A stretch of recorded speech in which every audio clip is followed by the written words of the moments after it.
तो गाइस कैसे हैं आप सब लोग। मेरे सर्वाइवल इंस्टिंक्ट्स के एपिसोड 61 के साथ हाजिर हो। तो लास्ट एपिसोड के एंड पे हमने देखा था कि हमारा सियोल्वी जो होता है वहां पर उस तलवार को यूज करने के बाद काफी ज्यादा खुश होता है। अब यहाँ पर अगला दिन आता है और उसके पास फिर से विंडो ओपन होती है। तो सियोल्वी कहता है कि अब मैं यहाँ पर ट्रेनिंग कर करके काफी बोर हो गया हूँ, तो चलो अब यहाँ पर मेरी ट्रेनिंग टेक्निक्स तो पहले से काफी ज्यादा बेहतर हो गई। आज यहाँ पर स्काउट एरिया करते हैं और इसी के साथ सियोल्वी जब वहां पर उस ऑप्शन को सिलेक्ट करता है तो उसे वहां पर 4 ऑप्शन दिए जाते हैं, 3 ऑप्शन दिए जाते हैं कि इनमें से किस जगह के ऊपर जाना चाहोगे। तो सियोल्वी जो होता है वो कहता है कि मुझे यहाँ पर गार्डन के ब्लैक मार्शल आर्ट्स एकेडमी के गार्डन में जाना चाहिए और वहां पर से सीधा वो टेलीपोर्ट होकर गार्डन में पहुंच जाता है। तो सियोल्वी जब वहां पर गार्डन में पहुंचता है तो वहां पर पहुंचने के बाद कहता है कि यहाँ पर आसपास तो कोई भी नहीं है, लगता है कि यहाँ पर ट्रेनिंग करना ज्यादा बेहतर रहेगा। अब जबकि कोई यहाँ पर मुझे देख नहीं रहा तो फिर मैं बड़ी आसानी से यहाँ पर ट्रेनिंग कर सकता हूँ। तो सियोल्वी वहां पर ट्रेनिंग करने के बाद सीधा वापिस आ जाता है। तो सियोल्वी कहता है कि पिछले 5 महीने से मैं इसी तरह यहाँ पर स्काउट एरिया करके उन जगहों के ऊपर जाकर ट्रेनिंग कर रहा हूँ जहाँ पर आसपास कोई भी नहीं था और मैं यहाँ पर पिछले 5 महीने से अपनी विंड गार्ड टेक्निक को ट्रेन कर रहा हूँ, लेकिन मुझे लगता है कि अभी तक मैं सिर्फ उसको 30% तक इंप्रूव कर पाया हूँ। विंड गार्ड टेक्निक को इंप्रूव करना बहुत ज्यादा मुश्किल है क्योंकि वो एक खास डिवाइन लेवल की टेक्निक है। इसी के साथ ही सियोल्वी कहता है कि अब मैं यहाँ पर क्या करूँ, आज कुछ नया करते हैं। और जैसे उसकी विंडो ओपन होती है उसके पास एक नया ऑप्शन आता है जिसका नाम टीच होता है। तो हमारा सियोल्वी कहता है कि ये क्या अब यहाँ पर एक नया ऑप्शन हो गया, क्या मैं यहाँ पर किसी को सिखा सकता हूँ, लेकिन मैं किसी को क्या ही सिखाऊंगा। जब वो उसको ओपन करता है तो उसके पास वहां पर मिशन आते हैं। एक मिशन आता है जिसके अंदर लिखा होता है कि तुम यहाँ पर मिशन में अपनी डेड स्पिरिट कंपनी के जितने कमांडर्स हैं उन सभी लोगों को सिखा सकते हो। तो सियोल्वी कहता है कि यहाँ पर जो मिशन अनअवेलेबल है मैं यहाँ पर इन सभी लोगों को क्या सिखाऊंगा, क्या वाकई में यहाँ पर कंपनी का कैप्टन बनने वाला हूं, क्योंकि कैप्टन बनूंगा तभी तो मैं यहाँ पर उनको कुछ सिखा पाऊंगा। जब मैं उनका कैप्टन ही नहीं हूं तो फिर मैं उनको सिखाऊंगा कैसे, क्योंकि लास्ट टाइम कमांडर ह्यूगो ने कहा था कि मैं फिलहाल के लिए रेडी नहीं हूं, इसी वजह से मैं यहाँ पर उसका मिशन नहीं ले सकता। तो इसी के साथ में सियोल्वी जो होता है ह्यूगो के पास पहुंच जाता है। तो ह्यूगो उसे कहता है कि तुमने अपनी ट्रेनिंग को कंप्लीट कर लिया, मुझे तो लगा था कि पूरे 3 साल लगेंगे, लेकिन तुमने बहुत ही जल्दी 1 साल में यहाँ पर अपनी ट्रेनिंग को कंप्लीट कर लिया है। मुझे लगता है कि अब तुम्हें यहाँ पर सिल्वर स्पिरिट यूनिट का कैप्टन बना देना चाहिए क्योंकि तुम इस वक्त यहाँ पर पूरी तरह से तैयार हो चुके हो, लेकिन तुम्हें यहाँ पर पहले ये करना है कि तुम्हें जाकर उन सभी कमांडर्स को मैनेज करना है। तो मुझे लगता है कि तुम ये कर लोगे क्योंकि लॉर्ड गॉनमा जो है उन्हें टैलेंट्स पहचानने की बहुत ज्यादा कदर है। तुम्हारी तरह यहाँ पर तुम्हारी कैप्टेंसी में जो कमांडर्स आने वाले हैं वो सारे के सारे भी काफी ज्यादा स्पेशल होने वाले हैं, लेकिन उन सभी को तुम्हें खुद ही जाकर परसुएट करना पड़ेगा क्योंकि वो सभी के सभी यहाँ पर गॉनमा ने खुद हैंड पिक किए हुए हैं। वो सारे के सारे स्पेशल है, लेकिन ये जॉब काफी ज्यादा मुश्किल भी हो सकती है क्योंकि ये भी तुम्हारी जॉब का ही पार्ट है उन सभी लोगों को सबड्यू करवाना। अगर वो तुम्हें अपना कैप्टन नहीं मानेंगे तो फिर यहाँ पर तुम्हारे ऑर्डर्स को भी फॉलो नहीं करेंगे और यहाँ पर तुम्हें पता है कि सिर्फ और सिर्फ स्ट्रॉन्ग का ही रूल चलता है। अगर वो तुम्हें कैप्टन मानेंगे सिर्फ और सिर्फ स्ट्रेंथ के बिना के ऊपर, इसका मतलब यह है कि तुम्हें उन्हें कंट्रोल करना होगा। तो मैं यहाँ पर तुम्हें एक और मिशन दे रहा हूँ कि तुम्हें जाकर उन सभी को कंट्रोल करना है। अगर वो चारों कमांडर तुम्हारी बात नहीं मानते और तुम्हें अपना कैप्टन नहीं मानते तो मैं तुम्हें कैप्टन की पोजीशन के ऊपर से हटा दूंगा। अब हमारे सियोल्वी के पास वहां पर ऑप्शन आता है कि क्या तुम यहाँ पर अपनी प्रोग्रेस को सेव करना चाहोगे। तो सियोल्वी कहता है कि ये क्या यहाँ पर ऑप्शन आ गया है कि अपनी प्रोग्रेस को सेव करो। मेरे पास्ट एक्सपीरियंस के मुताबिक जब भी यहाँ पर मेरे साथ आगे कुछ खतरनाक होने वाला होता है तो सिस्टम मुझे कहता है कि अपनी प्रोग्रेस को सेव कर लो। तो क्या वाकई में यहाँ पर मेरे साथ कुछ खास होने वाला है। तो सियोल्वी कहता है तो चलो यहाँ पर अपनी प्रोग्रेस को सेव करके देखते हैं कि यहाँ पर क्या ऑप्शन आएगा, क्योंकि जब वहां पर सेव पॉइंट लोड होता है तो उसके ऊपर एक नाम आता है, उससे यहाँ पर गेस किया जा सकता है कि आगे क्या होने वाला है। तो सियोल्वी जब वहां पर सेव पॉइंट को लोड करता है तो वहां पर यही आता है कि तुम्हारा दूसरा साल एक्सप्लोसिव ग्रोथ का ये बोनस स्टोरी ही चल रही होती है। तो सियोल्वी कहता है कि यहाँ पर तो सिर्फ सेकंड ईयर लिखा हुआ है, इसमें यहाँ पर कुछ भी खास और खतरनाक नहीं है। फिर साथ ही सियोल्वी को वहां पर कहा जाता है कि तुम्हारे लिए यहाँ पर एक प्रोलोग एपिसोड विंडो ओपन होने वाली है, क्या तुम इस वीडियो को देखना चाहोगे। तो सियोल्वी जो होता है वहां पर ऑप्शन को सिलेक्ट करता है और कहता है कि हाँ मैं यहाँ पर इस वीडियो को देखना चाहूंगा। और जब वो उस वीडियो को एक्टिवेट करता है और उसे यस करता है तो उसी के साथ ही वहां पर कहा जाता है तुम्हारी कंपनी के अंदर यहाँ पर 4 कमांडर्स आने वाले हैं और उस चारों कमांडर्स के बारे में तुम्हें यहाँ पर भी डिटेल्स बताई जाएंगी। चारों कमांडर्स में से 3 कमांडर जो होते हैं अपने रूम के अंदर बैठे होते हैं और उनमें से एक लड़का जो होता है वो कहता है कि मुझे लगता है कि किसी को यहाँ पर हमारा कैप्टन नियुक्त किया गया है, मैंने अभी भी यहाँ पर ये बात सुनी है। तो इस लड़के का नाम योरिम होता है। तो योरिम के बारे में वहां पर पूरी विंडो ओपन होती है और डिटेल्स से बताई जाती है क्योंकि उसके जो स्टैट्स होते हैं वो भी काफी ज्यादा अच्छे होते हैं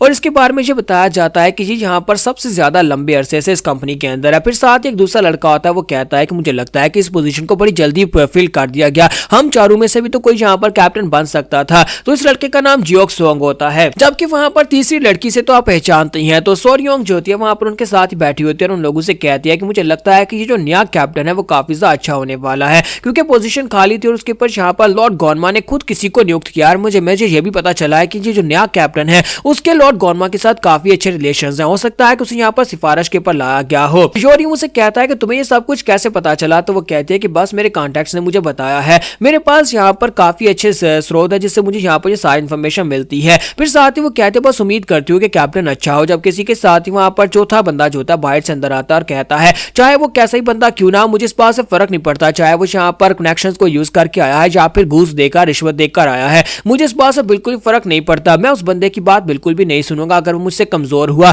अगर वो यहाँ पर मुझसे कमजोर हुआ और मुझे परसुएट नहीं कर पाया तो फिर मैं उसे उसी वक्त मार डालूंगा। तो इस बंदे का नाम योंग जिन होता है और इसके बारे में एक बात फेमस होती है कि ये कुछ ज्यादा ही एंग्री गुस्से वाला है और सिर्फ उसी की बात मानता है जो कि गुस्से के साथ, यानी कि जो इसको अपनी बात मनवाए जो कि इससे ज्यादा स्ट्रॉन्गर हो। और इसी के साथ ही हमारे सोल्वी के पास विंडो ओपन होती है और कहते हैं कि तुम्हारी वीडियो यहीं पर खत्म होती है। बस यहाँ पर एक जनरल इंट्रोडक्शन उसे दिया जाता है और साथ उसे कहता है कि अब तुम्हारा मिशन यहाँ पर स्टार्ट होता है और हमारा सोल्वी जो होता है डायरेक्टली उस रूम के बाहर पहुंचा दिया जाता है। तो सोल्वी कहता है ये कौन सी जगह है, मैं यहाँ पर दरवाजे के सामने क्यों आ गया हूँ, कहीं ऐसा तो नहीं है कि मैं यहाँ पर उनके सामने आने वाला हूँ, क्योंकि वो चारों इस वक्त अंदर है और मैं जाकर उनसे मिलने वाला हूँ। उसी के साथ उसके पास विंडो ओपन होती है और उसे कहा जाता है कि तुम्हारा यूनिफॉर्म चेंज कर दिया गया, अब तुम यहाँ पर इस डेड स्पिरिट कंपनी के कैप्टन हो। तो सोल्वी कहता है कि मेरा यूनिफॉर्म तो पूरी तरह से चेंज हो गया। फिर साथ उसे कहा जाता है क्या तुम एक मास्क पहनना चाहोगे। तो सोल्वी कहता है कि मुझे लगता है कि मास्क पहनना ज्यादा बेहतर रहेगा, क्योंकि वहां पर सोरयोंग भी बैठी हुई है और सोरयोंग मुझे पहचानती है। इससे पहले मेरी कोई वैल्यू नहीं थी। सोरयोंग ने लास्ट टाइम मुझे लाइब्रेरी के अंदर देखा था जहां पर मैंने उसके साथ कुछ ऐसी बातें की थी जिसकी वजह से सोरयोंग मुझे अच्छे से याद रखे होगी, वो मुझे भूल नहीं सकती। अगर उसने मुझे पहचान लिया तो वो कहेगी कि ये तो यहाँ पर इतना कमजोर था और मैं इतनी तेजी के साथ यहाँ पर ग्रो करके उसका कैप्टन कैसे बन गया, ये बात काफी ज्यादा अजीब हो जाएगी। इसी वजह से मुझे मास्क पहन लेना चाहिए। तो हमारा सोल्वी सिस्टम से कहता है ठीक है मुझे मास्क पहना दो और इसी के साथ से वहां पर एक मास्क पहना दिया जाता है।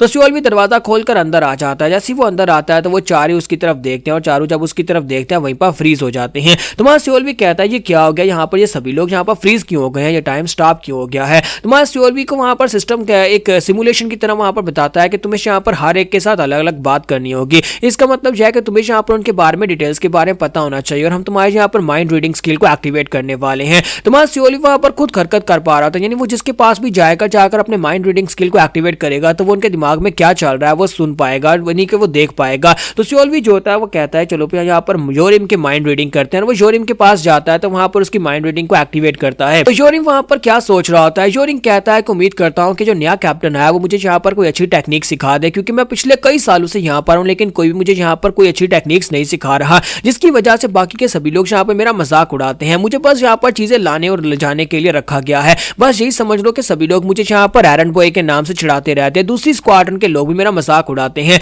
मुझे बस यहाँ पर अच्छी टेक्निक सीखनी है, जैसे कि नाइट विजन या फिर शेंट मास्किंग टेक्निक जो है वो काफी ज्यादा बेहतर रहेंगी। तुम्हारा सोल्वी कहता है कि ये वो टेक्निक है जो कि टेक्निक मुझे यहाँ पर मास्टर ने सिखाई थी। मास्टर जोकपा ने कहा था कि ये सारी की सारी टेक्निक मेरे काम आएंगी, इसी वजह से मैंने यहाँ पर सारी टेक्निक्स पहले से सीखी हुई है और मैं यहाँ पर इसका कैप्टन बनने के बाद से ये टेक्निक सिखा सकता हूँ। मुझे लगता है कि मास्टर जोकपा ने मुझे जानबूझकर ये सारी टेक्निक सिखाई थी, क्योंकि उन्हें पता था कि मुझे आगे जाकर अपने कमांडर्स को सिखाना पड़ेगा और उनका भरोसा जीतने के लिए उन्हें यहाँ पर नई टेक्निक सिखानी पड़ेगी। साथ ही मास्टर सोल्वी कहता है कि चलो आप यहाँ पर आगे बढ़ते और जाकर दूसरे की थॉट्स को चेक करते हैं। वो जियोक्सोंग के पास जाकर खड़ा हो जाता है और कहता है कि जरा इसकी थॉट्स देखते हैं कि ये मेरे बारे में या फिर स्कल्ट के बारे में क्या सोचता है। तो यहाँ पर हमारी एपिसोड 61 का एंड होगा। नेक्स्ट एपिसोड में देखेंगे कि हमारा सोल्वी इन सभी लोगों को कैसे मनाएगा कि वो इनका कैप्टन है, क्योंकि वो सभी लोग इतनी आसानी से इस बात को मानेंगे नहीं।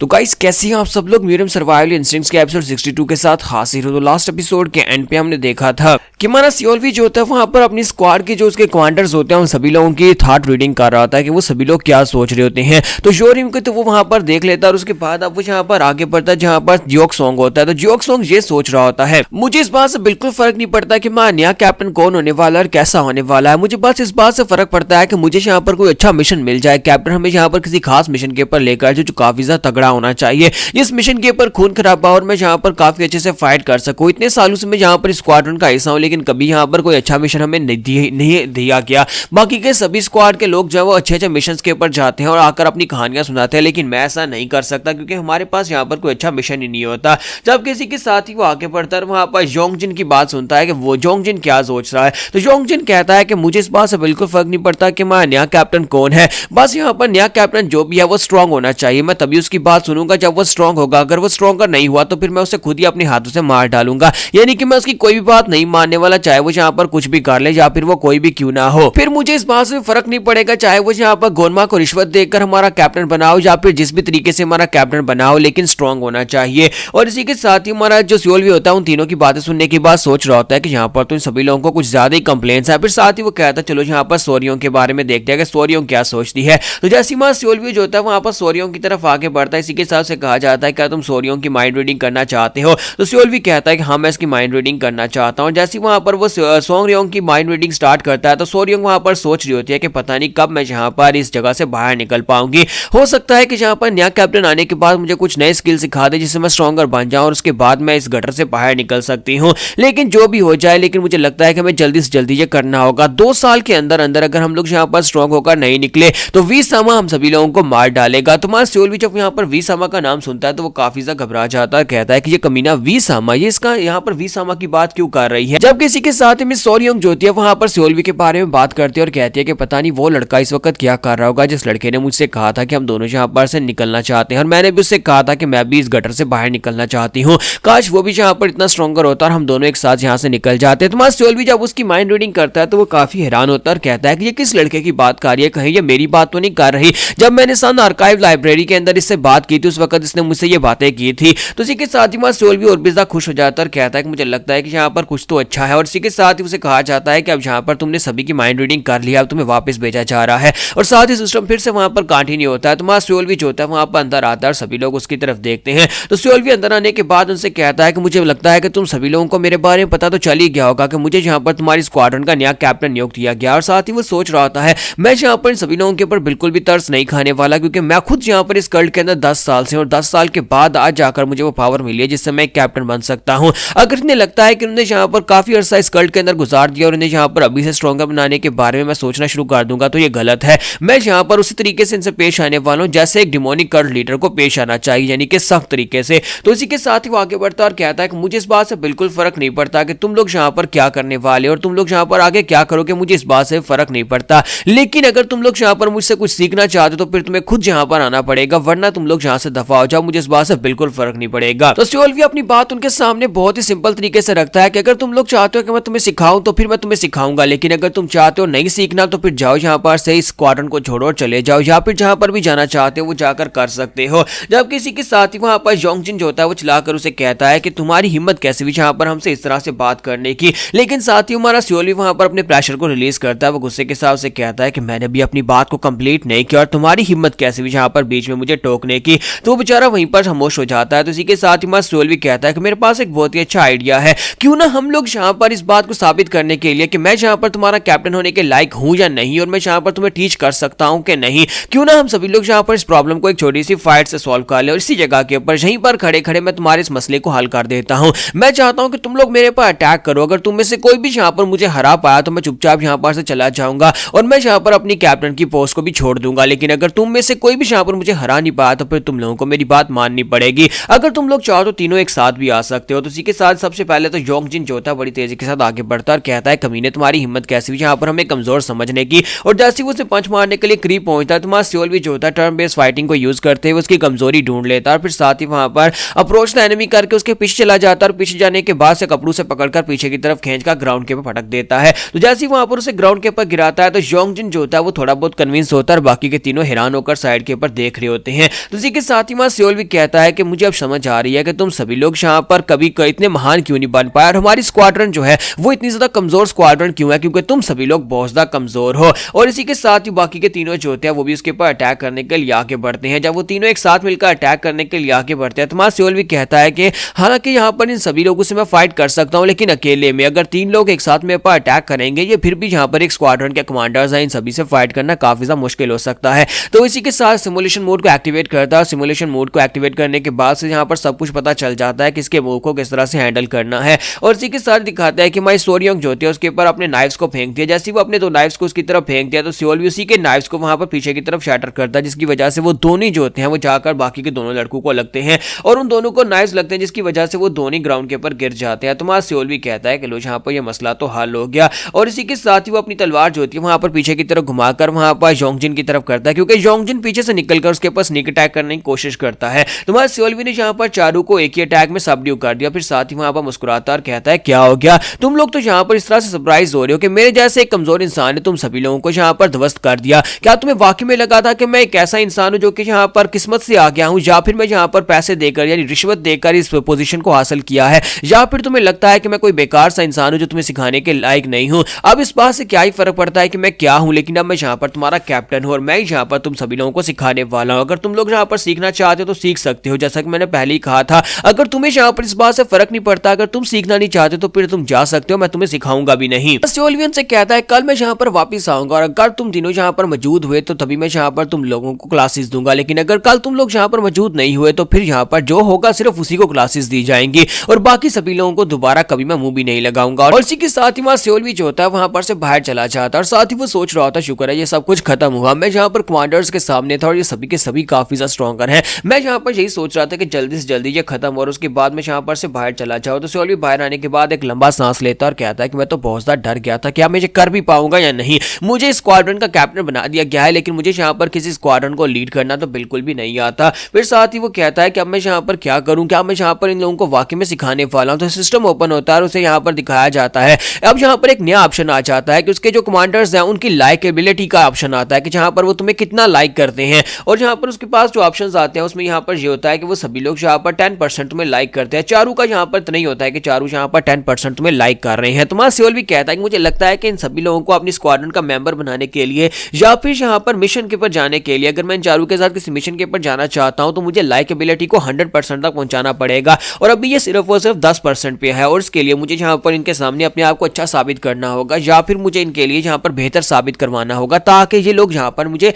अपनी लाइकेबिलिटी दे, यानी कि मुझे लाइक करें और 100% मुझे लाइक करें। साथ ही विंडो ओपन होती है और उसे कहा जाता है कि हाँ अगर तुम यहाँ पर इनके साथ किसी मिशन के ऊपर जाना चाहते हो तो इन सभी का तुम्हें 100% लाइक करना बहुत ज्यादा जरूरी है। तुम्हारा सेओल्वी कहता है कि तो काफी ज्यादा मुश्किल हो जाएगा, इन सभी को 100% लाइक करवाने में तो काफी ज्यादा समय लग जाएगा। तो यहाँ पर हमारी एपिसोड 62 का एंड होगा और नेक्स्ट एपिसोड में देखेंगे कि हमारा सेओल्वी यहाँ पर और क्या कुछ करेगा इनका कैप्टन बनकर इन सभी लोगों को अपने आप को लाइक करवाने के लिए। ये हम लोग नेक्स्ट एपिसोड्स में देखेंगे।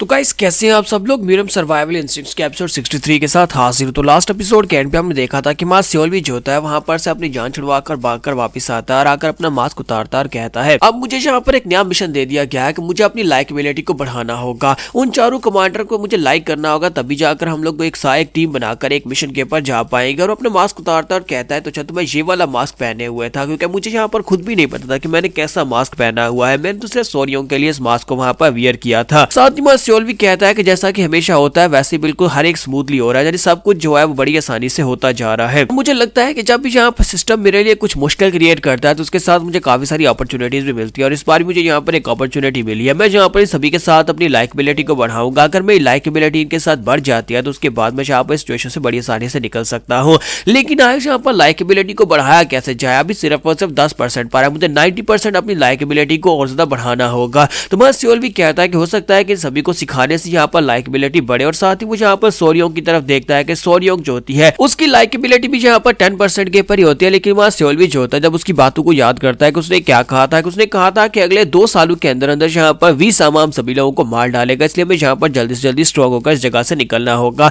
तो सेओल्वी कहता है कि उसने यहाँ पर ऐसा क्यों कहा होगा कि 20 सामान सभी को मार डालेगा, हम सभी लोग डेड स्पिरिट कंपनी के कमांडर्स हैं या फिर कैप्टन है, तो फिर वो हम सभी के खिलाफ क्यों है और हमें यहाँ पर क्यों मारना चाहता है, आज यहाँ पर 20 सामान के साथ हमारा क्या रिलेशन है। लेकिन ये बात तो मुझे पहले से पता है कि मुझे यहाँ पर स्ट्रॉन्गर होना है, मेरा एक मकसद है, मुझे 20 सामा कमीने को अपने हाथों से मारना और उसके लिए मुझे यहाँ पर स्ट्रॉन्ग होना पड़ेगा। और इसी के साथ अगले दिन की शुरुआत होती है। तुम्हारा सेओल्वी जो होता है वहां पर अपना शेड्यूल चूज करता है और सीधा वहां पर कमांडर्स हाउस में पहुंच जाता है। जब वहां पर पहुंचता और कहता है कि कल मैं यहाँ पर उनके साथ कुछ ज्यादा ही हार्श हो गया था, मुझे लगता नहीं है कि आज यहाँ पर वो लोग आए होंगे, उम्मीद करता हूँ कि वो सभी लोग यहाँ पर आए हो और मैं सभी लोगों को यहाँ पर टेक्निक सिखा सकूं। तो हमारा सेओल्वी दरवाजा खोलकर अंदर आता है। जैसे वो अंदर आता है तो सभी कमांडर वहां पर पहले से मौजूद होते हैं और उसे कहता है कि कैप्टन तुम तो काफी ज्यादा लेट आए हो, और उसी के साथ ही वो उसे कहता है तो कब हम लोग यहाँ पर अपनी ट्रेनिंग को स्टार्ट कर सकते हैं। सभी लोग काफी ज्यादा खुश होते हैं सिर्फ वो योंगजिंग को छोड़कर, क्योंकि वो जो है वो इस बात से ज्यादा खुश नहीं होता। और इसी के साथ सोरियों कहते हैं कि हम लोग अभी यहाँ पर जाकर स्टार्ट कर सकते हैं। तो वहाँ सेओल्वी कहता है हाँ क्यों नहीं, चलो फिर स्टार्ट करते हैं। और साथ ही वहाँ पर सिस्टम जो होता है इस सबको सारी प्रोसेस को फास्ट फॉरवर्ड कर देता है, यानी हमारे सेओल्वी को यहाँ पर पूरी प्रोसेस से गुजरना नहीं पड़ता और उसका सिस्टम जो होता है वहाँ पर उस फार्मर प्लेट की तरह ही जहाँ पर उसके पूरे दिन को गुजार मार देता है। और इस तरह हमारा सोल भी जो होता है 1-2 दिन यानी 2 दिन 3 दिन 4 दिन इस तरह यहाँ पर कई दिन गुजर जाते हैं और उसकी लाइकेबिलिटी जो होती है वो थोड़ी बहुत बढ़ जाती है। तो यहाँ पर सबसे ज्यादा लाइकेबिलिटी जो होती है वो सोरियों की होती है, जिसकी लाइकेबिलिटी यहाँ पर 20% पर होती है और वो इंटरेस्टेड में पहुंच चुकी होती है। तो सोल भी कहता है तो अभी यहाँ पर मुझे काफी ज्यादा मजा आ रहा है। अब यहाँ पर फिर से अगला दिन स्टार्ट होता है और वो कहता है कि आज यहाँ पर मैं सभी लोगों को क्या सिखाऊंगा। तो सोल भी कहता है कि आज यहाँ पर कुछ और ऑप्शन को चूज करते हैं। तो सोल भी जब अलग ऑप्शन को चूज करता है तो उसे कहा जाता है कि तुम कौन से एरिया को स्काउट करना चाहोगे। उसके सामने यहाँ पर 5 विंडोज ओपन होती है जिसमें से एक एरिया के ऊपर वो पहले जा चुका है। तो सोल भी कहता है तो चलो यहाँ पर आप किसी और एरिया को चूज करके देखते हैं, क्योंकि सिस्टम मुझे तभी यहाँ पर ये एरियाज दिखाता है जब यहाँ पर इनके साथ कोई सेंस बन रही हो, यहाँ पर इन सभी का कोई ना कोई यूज हो। तो फिर इनमें से किसी एक ऑप्शन को चूज करते हैं। तो सोल भी जो होता है वहां पर से चूज करता है ब्लैक मार्शल आर्ट्स के बाहर के एरिया को, और जब वो उसको चूज करता है तो सोल भी सीधा वहां पर टेलीपोर्ट हो जाता है। वहां पर जाने के बाद वो देखता है कि जोरिब वहां पर होता है। तो जोरिब उसे कहता है कैप्टन तुम यहाँ पर क्या कर रहे हो। तो सोल भी कहता है कि जोरिब तुम यहाँ पर क्या कर रहे हो, मैं तो बस यहाँ पर घूमने फिरने के लिए आया था और देखने के लिए आया था, थोड़ी फ्रेश एयर के लिए। तो जोरिब उसे कहता है कि अच्छा तो तुम यहाँ पर फ्रेश एयर लेने के लिए आए हो, मैं भी यहाँ पर फ्रेश एयर लेने के लिए आया था। तो उसी के साथ ही सोल भी जब वहां पर उससे बात करने लगता है तो जोरिब उसे कहता है तो कैप्टन मुझे लगता है कि अब मुझे चलना चाहिए, मैंने काफी सारी फ्रेश एयर ले लिया और मैं यहाँ पर ज्यादा देर के लिए नहीं रुक सकता और उम्मीद करता हूँ कि आज यहाँ पर हमें कुछ अच्छा सिखाएंगे। और इसी के साथ जोरिब उससे बात किए भी नहीं चला जाता है। तो सोल भी कहता है कि लगता है कि मेरी लाइकेबिलिटी इसके साथ काफी तक कम है, जिसकी वजह से ये मेरे साथ कोई बात नहीं करना चाहता, वरना आकाश यहाँ पर लाइकेबिलिटी ज्यादा होती है और ये मेरे दोस्त की तरह होता तो मुझसे काफी सारी बातें भी करता और फिर यहाँ से जाता। तो सोल भी कहता है कि मैं यहाँ पर क्या करूँ, यार मुझे इस जगह के ऊपर भेजा क्यों गया, मुझे मकसद समझ नहीं आया। जोरिब यहाँ पर था लेकिन जोरिब ने मुझसे बात नहीं की और जोरिब यहाँ पर से चला गया। हो सकता है कि यहाँ पर इसका कोई डीपर मीनिंग हो जिसके बारे में मुझे समझ नहीं आ रही। फिर साथ ही वो वहां पर से दूसरे एरिया को चूज करता है। तो सोल भी जो होता है सेकंड ऑप्शन को चूज करता है। इसी के साथ ही सोल भी जब वहां पर ट्रेनिंग एरिया के सेकंड ऑप्शन को चूज करता है तो वो जियोक्सोंग के पास पहुंच जाता है। ट्रेनिंग एरिया में जियोक्सोंग पहले से वहां पर ट्रेनिंग कर रहा होता है। तो जियोक्सोंग उसे कहता है कैप्टन आप यहाँ पर क्या कर रहे हैं, क्या आप मेरी ट्रेनिंग देखने के लिए आए हैं। तो सोल भी कहता नहीं मैं तो बस यहाँ पर इस एरिया में घूम रहा था और तुम्हें देखा कि तुम ट्रेनिंग कर रहे हो। तो जियोक्सोंग कहता है कि हाँ मैं यहाँ पर आकर ट्रेनिंग करता हूँ। फिर साथ ही वो कहता है कि मुझे लगता है कि मुझे आज की क्लासेस के लिए तैयार होना होगा, मैं काफी ज्यादा लेट हो गया हूँ। तो ठीक है कैप्टन मैं यहाँ पर से चलता हूँ। और इसी के साथ ही जियोक्सोंग जो होता है वो भी यहाँ पर उसे बाय बोलकर चल देता है। तो सोल भी कहता है कि इनमें से तो कोई यहाँ पर मुझसे बात करने को तैयार ही नहीं है, लेकिन सिस्टम मुझे इन जगहों के ऊपर क्यों भेज रहा है जहाँ पर मेरे सारे कमांडर्स हैं। फिर साथ ही वो रूफ टॉप के ऊपर चला जाता है, यानी कि तीसरे ऑप्शन को सिलेक्ट करके सीधा छत के ऊपर पहुंच जाता है। जब वो छत पर जाता है तो वहां पर योंगजिंग होता है। तो योंगजिंग वहां पर खड़ा खड़ा सामने की तरफ देख रहा होता है। तो सोल भी कहता है कि योंगजिंग यहाँ पर इस जगह के ऊपर क्या कर रहा है। तो वो उसे कहता है कि आज का मौसम काफी ज्यादा अच्छा है, क्या तुम मौसम एंजॉय कर रहे हो। तो योंगजिंग कहता है कैप्टन आप यहाँ पर क्या कर रहे हैं। तो सोल भी कहता है कि मैं तो बस यहाँ पर कुछ देखने के लिए आया था कि आज का मौसम कैसा है, इसी वजह से मैं छत के ऊपर आया था, तुम बताओ कि तुम यहाँ पर इस जगह के ऊपर अकेले क्या कर रहे हो। तो योंगजिंग उसे कहता है कि कैप्टन रहने दो, मैं आपको बता के क्या करूंगा। और साथ ही उसे कहता है कि फिर किसी टाइम आपसे बात करूंगा, अभी फिलहाल के लिए मुझे जाना होगा, और वो भी चला जाता है। तो सोल भी कहता है कि ये हो क्या रहा है, सभी लोग यहाँ पर मुझसे बात ही नहीं करना चाहते, आखिर मैं यहाँ पर इनके साथ अपनी लाइकेबिलिटी को कैसे बढ़ाऊंगा अगर ये सभी लोग मेरे साथ बात ही नहीं करेंगे। फिर साथ ही वो कहता है कि अब यहाँ पर सिर्फ मेरे पास 2 ऑप्शन है, एक ऑप्शन में तो पहले ही जा चुका और दूसरा ऑप्शन जहाँ पर मैं पहले कभी नहीं गया वहां पर सोरियोंग हो सकती है। मेरे पास्ट एक्सपीरियंस से मुझे लगता है कि वहां पर सोरियोंग ही होनी चाहिए और मुझे लगता है कि सोरियोंग मुझसे बात करेगी क्योंकि उसकी लाइकेबिलिटी मेरे साथ 20% के ऊपर है। तो इसी के साथ ही बस सोल भी जो होता है वहां पर अब सोरियोंग की इंटरेस्टिंग रेट को चेक कर रहा होता है और उसकी लाइकेबिलिटी को चेक करता है। फिर साथ ही कहता है चलो यहाँ पर सोरियोंग के पास ही चलते हैं। और साथ ही बस सोल भी जो होता है वहां पर सोरियोंग वाले ऑप्शन को सिलेक्ट करता है और वो सीधा वहां पर पहुंच जाता है, लेकिन वहां पर भौसदान दे रहा होता है। सोल भी कहता है कि ये क्या यहाँ पर पिच ब्लैक अंधेरा क्यों है। सोल भी जो होता है इस पर डायरेक्टली वहां पर अपीयर नहीं होता बल्कि वहां पर आत्मा की शक्ल में अपीयर होता है, यानी कि ऊपर हवा में उड़ रहा होता है, वहां पर नीचे देख रहा होता है क्योंकि नीचे सोरियोंग होती है। तो सोल भी कहता है कि ये क्या हो रहा है, इस पर में यहाँ पर डायरेक्टली अपीयर क्यों नहीं हुआ। तो वहां पर जब नीचे देखता है तो वहां पर एक दूसरी स्क्वाड्रन के लोग जो होते हैं उन्होंने यहाँ पर सोरियोंग को घेर रखा होता है और वो एक बंदा जो होता है वो दूसरे से कह रहा होता है कि यहाँ पर यही वो कमीनी लड़की है, ये ब्लैक मार्शल आर्ट्स अकेडमी की कमीनी लड़की है जो कि हमारे साथ पंगा ले रही थी। और वो अपने कमांडर कैंग से कहता है कमांडर कैंग यही वो कमीनी है जिसने हमारे पर अटैक किया था। तो भाई सोरियोंग वहां पर उन सभी के बीचों बीच खड़ी होती है जबकि कमांडर कैंग और उसके साथी जो होते हैं वहां पर उसके ऊपर अटैक करने के लिए रेडी खड़े होते हैं।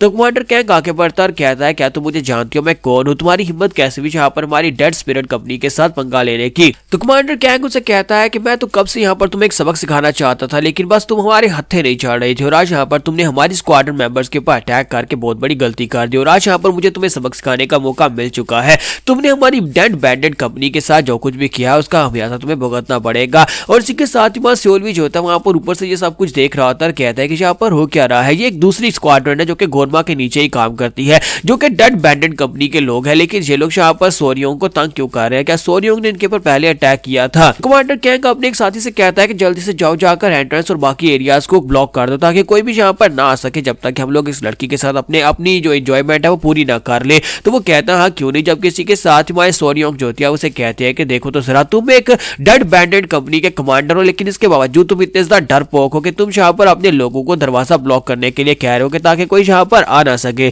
मुझे लगता है कि तुम्हारे जैसे घटिया लोग यहाँ पर इस कंपनी के कमांडर है, इसी वजह से तुम्हारी कंपनी भी यहाँ पर आगे नहीं बढ़ पा रही। तो कमांडर कैंग उसे कहता है कि तुम्हें यहाँ पर जितनी बकवास करनी है कर सकती हो, लेकिन मैं तुम्हें यहाँ पर इतनी आसानी से आज जाने नहीं दूंगा। आज तुम्हें यहाँ पर मार पड़ के ही रहेगी। तो यहाँ पर हमारी एपिसोड 63 का एंड होगा। नेक्स्ट एपिसोड में देखेंगे क्या हमारा सियोल भी यहाँ पर नीचे उतरकर मेरी सोरियों की मदद करेगा या फिर सोरियों को यहाँ पर कोई सरप्राइज अटैक करते हुए देख पाएगा।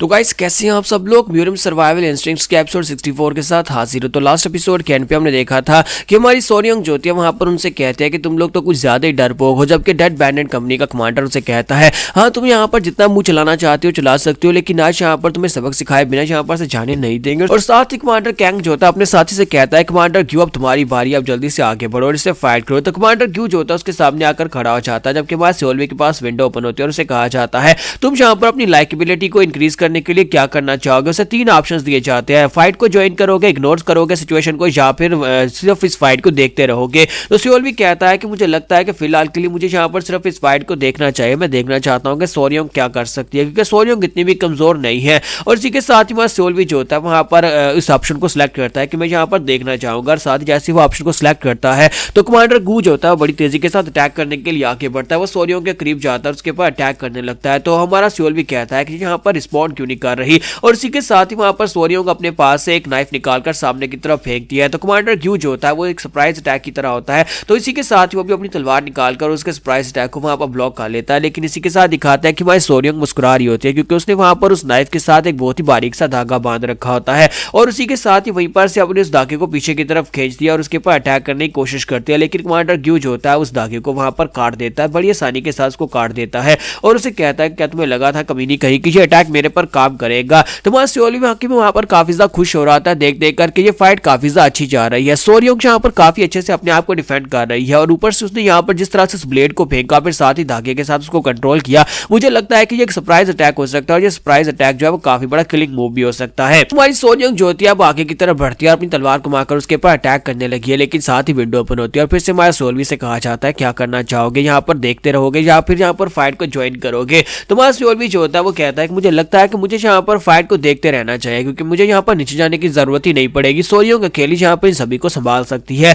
और साथ ही वो कंटिन्यू वाचिंग को सिलेक्ट करता है, जिसकी वजह से फिर से फाइट स्टार्ट हो जाती है। और हमारे सोरियोंग जो होते हैं जाकर ग्यू के ऊपर अटैक करना स्टार्ट करती है। वो बार बार ग्यू के ऊपर अटैक कर रही होती है। ग्यू पीछे की तरफ हटता जाता है, पीछे की तरफ हटता जा रहा होता है, जबकि हमारी सोरियोंग जो होते हैं उसकी बॉडी के अंदर से ग्रीन कलर की एनर्जी निकल रही होती है। तो हमारा सियोल भी कहता है ये ग्रीन कलर की कीज होती है ये इल्वोन्सु स्कूल की टेक्निक की वजह से निकल रही है। मुझे लगता है कि इसकी टेक्निक्स भी काफी ज्यादा बेहतर है और मुझे लगता है ये अकेले यहाँ पर इस कमांडर ग्यू को हरा सकती है। और मुझे यहाँ पर इतना नहीं पता था कि इसके स्वर्ड स्किल्स इतने ज्यादा बेहतर हो सकते हैं। फिर साथ ही वो कहता है कि मुझे लगता है कि ये बड़ी आसानी से इस फाइट को जीत सकती है अगर इस तरह यहाँ पर इन टेक्निक को यूज करती रही। फिर साथ ही वो कहता है लेकिन मुझे यहाँ पर कुछ अजीब लग रहा है और कुछ अजीब यहाँ पर यह है कि ये डेड बैंडेड कंपनी का कमांडर जो है यहाँ पर इसके सामने इतनी ज्यादा मुश्किल क्यों हो रही है। सोरियोंग स्ट्रॉन्ग तो है लेकिन इतनी स्ट्रॉन्ग तो है नहीं है कि यहाँ पर डेड बैंडेड कंपनी का ये कमांडर ग्यू जो है उसके सामने यहाँ पर इतनी मुश्किल हो, क्योंकि यहाँ पर इसके साथ कुछ ना कुछ मसला जरूर है। उसे देखो जरा, उसकी हालत खराब हुई पड़ी है। लेकिन वह सियोलवी के पास तो यहाँ पर सिस्टम होता है, वो सिस्टम के साथ उसके जो जितने स्पेक्स होते हैं सभी को देख सकता है, लेकिन फिलहाल के लिए नहीं। तो इसी के साथ ही हमारी सोरियोंग जो होती है वो कहती है क्या हो गया कमांडर ग्यू, मुझे पता है कि तुम यहाँ पर इससे ज्यादा स्ट्रॉन्ग हो, फिर तुम यहाँ पर मेरे पास अटैक क्यों नहीं कर रहे। और इसी के साथ ही हमारे सियोलवी के पास विंडो ओपन होती है और फिर से उसे ऑप्शन दिया जाता है। तो हमारा सियोलवी कहता है कि बार बार ये सवाल मुझसे पूछा जा रहा है, बार बार मेरे पास यहाँ पर सिस्टम ओपन हो रहा है, लेकिन मुझे अभी तक यहाँ पर कुछ ये समझ नहीं आ रही कि सिस्टम मुझे बार बार यहाँ पर ये 3 ऑप्शंस क्यों दे रहा है, मैं यहाँ पर क्या करूँ। और साथ ही वो कहता है कि वहां पर नीचे चल क्या रहा है। कमांडर कैंग और कमांडर ग्यू यहाँ पर दोनों ही अटैक करने के लिए यहाँ पर खड़े हैं, लेकिन कमांडर ग्यू आगे बढ़कर अटैक कर रहा है और कमांडर कैंग खुद यहाँ पर इस फाइट में क्यों इन्वॉल्व नहीं हो रहा। फिर साथ ही वो कहता है कि मुझे लगता है कि ये क्वेश्चन फिर से अपीयर होगा, फिलहाल के लिए मुझे यहाँ पर इस विंडो को यानी कि इस फाइट को कंटिन्यू वॉचिंग के ऊपर ही क्लिक करना चाहिए। और इसी के साथ ही मैं सियोलवी जो होता है फिर से वहां पर कंटिन्यू वॉचिंग के ऊपर क्लिक करता है, लेकिन जैसे ही वो कंटिन्यू वॉचिंग के साथ उसको कंटिन्यू करता है, इसी के साथ ही कमांडर ग्यू जो होता है वहां पर फाइटिंग मोड में आ जाता है और फाइट करने के लिए यहाँ पर रेडी होता होता है, सीधा आकर हमारी सोरियोंग के ऊपर अपनी पाम के साथ अटैक करता है। सोरियोंग जो होती है हिट होने के बाद पीछे की तरफ गिर जाती है और एक ही अटैक के साथ वो बुरी तरह जख्मी हो जाती है। तो हमारा सियोल भी कहता है कि ये क्या हो गया अचानक से, यहाँ पर कमांडर ग्यू ने आगे से फाइट बैक करना कैसे शुरू कर दिया। तो कमांडर ग्यू भी वहां पर हंसना शुरू कर देता है और साथ ही हमारे सियोल भी कुछ यहाँ पर उस योन ग्यू के स्टैट्स दिखाए जाते हैं। तो जब उसके स्टैट्स वहां पर उसे दिखाए जाते हैं तो उसके पास तो यहाँ पर हेल्थ भी काफी ज्यादा आती है, की भी काफी ज्यादा आती है और फाइटिंग पावर भी बहुत ज्यादा होती है। और इसके पास एक स्पेशल स्किल होता है जो कि क्लोज कॉम्बैट का होता है, साथ ही पंचेस का होता है, यानी कि वो फिजिकल फाइटर होता है। तो हमारा सियोल भी कहता है कि दत्त तेरे की ये क्या हो गया यहाँ पर। तो सोरियोंग बहुत ही बड़ी दिक्कत में है और साथ ही वो यहाँ पर कैंग की तरफ देखता है। कैंग के स्टैट्स जो होते हैं वो ग्यू से कम होते हैं। हालांकि वो यहाँ पर इससे फाइट करने वाला था लेकिन उसने कमांडर ग्यू को जानबूझकर फाइट करने के लिए आगे भेजा क्योंकि उसके स्टैट्स उससे ज्यादा हायर हैं। तो यहाँ पर सोरियोंग के स्टैट्स की तरफ देखता है कि सोरियोंग के स्टैट्स बहुत ज्यादा कम होते हैं, उनके मुकाबले में उसकी जो हेल्थ लेवल और बाकी के सारे स्टैट्स होते हैं बहुत ज्यादा कम होते हैं। तो सियोल भी कहता है कमीने कहीं के अभी तक सिर्फ और सिर्फ जानबूझकर उसके साथ मजाक कर रहे थे, जानबूझकर उसे यहाँ पर टॉय कर रहे थे ताकि वो उनके ऊपर अटैक करे और हमारी सोरियोंग को ऐसा लगे कि वो जीत रही है, लेकिन असल में सोरियोंग के पास जीतने के कोई चांसेस नहीं है। तो कमांडर ग्यू कमीना बड़ी तेजी के साथ अब आगे बढ़ता है और अपने फिजिकल पंचेस को यूज करते हुए बार बार उसे मारता है। वो इसे इतनी बार बेचारी को हिट करता है कि हमारी बेचारी सोरियोंग जो होती है उसके सामने कुछ भी नहीं कर पाती। सियोल भी कहता है कि अब जबकि कमांडर ग्यू कमीना यहाँ पर अपनी पावर्स को यूज कर रहा है, अपनी फिजिकल वेपन्स यानी कि अपने पंचेस को यूज करके अटैक कर रहा है, तो मुझे लगता है कि सोरियोंग यहाँ पर उसके सामने ज्यादा देर तक टिक पाएगी और वो यहाँ पर उसे इंटरनल वुड्स देने की कोशिश कर रहा है। उसने यहाँ पर काफी सारे इंटरनल वुड्स दे भी दिए होंगे। तो वहां सियोल भी कहता है कि सोरियोंग कभी भी इसे हरा नहीं पाएगी। स्टेटस विंडो कहां पर है, अब यहाँ पर मेरे पास विंडो ओपन क्यों नहीं हो रही, लेकिन अब यहाँ पर विंडो ओपन नहीं होगी। सियोल भी को लगा था कि बार बार यहाँ पर विंडो ओपन हो रही है तो अगली बार भी यहाँ पर ओपन होगी, लेकिन अब यहाँ पर विंडो ओपन नहीं हो रही होती है और वहां पर हमारी सोरियोंग जो होती है बेचारी ग्राउंड के ऊपर गिर जाती है और उसकी हालत बहुत ज्यादा खराब हो जाती है। और कमांडर क्यू से कहता है क्या हो गया, अब तो तुम यहाँ पर ग्राउंड के ऊपर गिरी पड़ी और मुझे लगता है कि यही तुम्हारी हालत है। आज यहाँ पर हम लोग तुम्हारे ब्लड चैनल्स को ब्लॉक कर देंगे और साथ ही वहां पर उसकी एनर्जी को ब्लॉक कर देता है, यानी कि उसकी काफी सारी ब्लड वेसल्स होती है उनको ब्लॉक कर देता है, जिसकी वजह से हमारी जो भी सोरियोंग होती है वो अब उठकर खड़ी नहीं हो सकती और ना ही यहाँ पर अटैक कर सकती है। तो बेचारी की हालत खराब होती है और वहां पर ग्राउंड के ऊपर बैठी होती है। तो वो उसे कहता है क्या हो गया, तुम्हें क्या लगा था कि अब यहाँ पर तुम्हें इतनी बुरी तरह से बिल्कुल भी नहीं पीट सकते, बल्कि हम लोग पीट सकते हैं और तुम्हारे अटैक्स मेरे पर काम क्यों नहीं कर रहे थे, क्योंकि मैं यहाँ पर अपने फिजिकल चैनल्स को चेंज कर सकता हूँ, यानी कि मेरी बॉडी के अंदर जो मैग्नियन पॉइंट्स है मैं उनकी लोकेशन को चेंज कर सकता हूँ और तुम मुझे इसी वजह से यहाँ पर कोई डेडली स्ट्राइक नहीं दे पाई। हमारी कंपनी तुम्हारी डेड स्पिरिट कंपनी से काफी ज्यादा अलग है। हमारी डेड बैंडेड कंपनी जो है वो तुम्हारी कंपनी की सोच से हमारी सोच काफी ज्यादा अलग है, इसी वजह से हम लोग अलग तरीके से फाइट करते हैं। तो सोरियोंग उसे कहते हैं क्या बताओ कि तुम यहाँ पर मेरे साथ क्या करने वाले हो, अगर यहाँ पर तो हमारे जो कंपनी हेड है उनको पता चल गया तो फिर क्या होगा। तो वो उसे कहता है क्या तुम्हें वाकई में लगता है कि ह्यूगो को इस बात से कोई फर्क पड़ता है, उसे इस बात से कोई फर्क नहीं पड़ता। तुम्हारे जैसा एक कमजोर इंसान जो कि यहाँ पर अपनी स्क्वाड्रन मेंबर्स के सामने खड़ा नहीं हो सकता तो बाहर जाकर दूसरे मिशन के ऊपर क्या ही उखाड़ लेगा, इसी वजह से वो यहाँ पर ऐसा कुछ भी नहीं होगा। ह्यूगो यहाँ पर हम लोगों में से किसी को कुछ भी नहीं कहने वाला, बस यहाँ पर ये एक छोटा सा मसला है जिसे हम लोग निपटने वाले। अगर हम तुम्हें जान से नहीं मारते तब हमें यहाँ पर कोई भी दिक्कत नहीं होने वाली। अगर हम तुम्हारा बाजू काट देते हैं या फिर तुम्हारी मैडियंस को ब्लॉक कर देते हैं तो यहाँ पर तुम्हें खुद ही इस स्पिरिट स्क्वाड्रन के अंदर से बाहर निकाल दिया जाएगा, लेकिन हमारे खिलाफ कुछ भी नहीं होने वाला। तुम्हारा स्टोरी वहां पर सोच रहा होता है दातेरे कि अब तो यहाँ पर बहुत ही बुरा होने वाला है, मुझे कुछ ना कुछ तो करना पड़ेगा वरना ये लोग वाकई में यहाँ पर इसके साथ कुछ बुरा कर देंगे। तो सोरियोंग उसे कहते हैं और हमारे कैप्टन के बारे में क्या, हमारा कैप्टन हमारा नया कैप्टन वो तो यहाँ पर तुमसे बदला लेगा। तो जैसे वो ये बात करती है वहां सियोल भी कहते हैं ये तो मेरी बात कर रही है और साथ ही सियोल भी सोच रहा होता है कि अब जबकि ये मेरी बात कर रही है और मैं यहाँ पर आकर इसकी मदद भी नहीं कर सकता तो फिर तो ये बहुत ही बुरा है। तो कमांडर क्यू आगे हंसना शुरू कर देता है और उसे कहता है क्या तुम उस मास्क वाले नए कैप्टन की बात कर रही हो जो तुम्हें नया कैप्टन मिला है, क्या तुम्हें वाकई में लगता है कि वो कैप्टन इस लायक है। और बाकी के सभी लोग भी हंसना शुरू कर देते हैं। तो कमांडर क्यू से कहता है कि मुझे लगता है कि तुम्हें यहाँ पर इस बारे में बिल्कुल भी नहीं पता होगा कि तुम्हारा नया कैप्टन कौन है। तुम्हारा नया कैप्टन कभी यहाँ पर सन आर्काइव लाइब्रेरी के अंदर सिर्फ एक कैरेट बॉय हुआ करता था, वहां पर लाइब्रेरी के अंदर किताबें सीधी करके रखता था और आज यहाँ पर गोनमा ने उसे तुम्हारा कैप्टन बना दिया है। वो यहाँ पर किसी ना किसी तरह की रिश्वत देकर आया है और उसके बाद गोनमा ने उसे तुम्हारा कमांडर यानी कैप्टन बना दिया। इसका मतलब यह है कि वो हमारा कुछ भी नहीं उखाड़ सकता। तो यहाँ पर हमारी एपिसोड 64 का एंड होगा। नेक्स्ट एपिसोड में देखेंगे क्या विंडो ओपन होगी और क्या हमारा सियोल भी यहाँ पर आकर हमारी सोरियोंग की मदद कर पाएगा या नहीं। तो गाइस कैसे हैं आप सब लोग, म्यूरियम सर्वाइवल इंस्टिंक्ट्स के एपिसोड 65 के साथ हाजिर हो। तो लास्ट एपिसोड के एंड पे हमने देखा था कि हमारा सियोल भी जो होता है वहां पर एक बड़ी मुश्किल में होता है क्योंकि यहाँ पर सिस्टम की विंडो ओपन हो नहीं रही होती और दूसरी तरफ सोरियोंग जो होते हैं उसे यहाँ पर यह भी पता चल जाता है कि उनका कैप्टन जो है असल में सन आर्काइव के अंदर सिर्फ और सिर्फ एक कैरेट बॉय हुआ करता था और हमारे सोरियोंग जो होती है उसे यहाँ पर शायद कुछ याद आता है या नहीं आता, लेकिन कमांडर क्यू आगे बढ़ता है और उसे कहता है कि तुम्हारी कंपनी के सभी कमांडर्स भी बेकार है और ऊपर से तुम्हारा कैप्टन भी तुम लोगों से ज्यादा बेकार है जो कि यहाँ पर रिश्वत देकर पर गोनमा ने उसे यहाँ पर कैप्टन बना दिया। तो इसी के साथ ही हमारी मिस सोरियोंग जो होती है वहां पर उसके मुंह के पर थूक देती है और कहती है कि चाहे यहाँ पर हमारा कैप्टन बेकार ही क्यों ना हो, लेकिन मैं यहाँ पर तुम्हारे कमीने लोगों के हाथों से बिल्कुल भी मरना नहीं चाहूंगी। तो मैं यहाँ पर अगर मरना ही है तो फिर खुद यहाँ पर मरूंगी। और तुमने खुद ही तो यहाँ पर ये कहा यहाँ पर तुम लोग किसी को जान से नहीं मारते तब तक तुम्हें यहाँ पर दिक्कत नहीं होने वाली, लेकिन मैं तुम्हारे सारे प्लान को फेल कर दूंगी। अगर मैं खुद यहाँ पर अपनी जान ले लेती हूँ तो मेरे मरने के साथ ही यहाँ पर तुम सभी लोगों की वाट लगने वाली है, क्योंकि कैप्टन और साथ में यहाँ पर कमांडर जाओ तुम सभी लोगों को बिल्कुल भी नहीं छोड़ेंगे। और साथ ही वो अपनी जुबान निकालती है और कहते हैं कि मैं यहाँ पर अपनी जीभ को बाइट करके खुद मर जाऊंगी।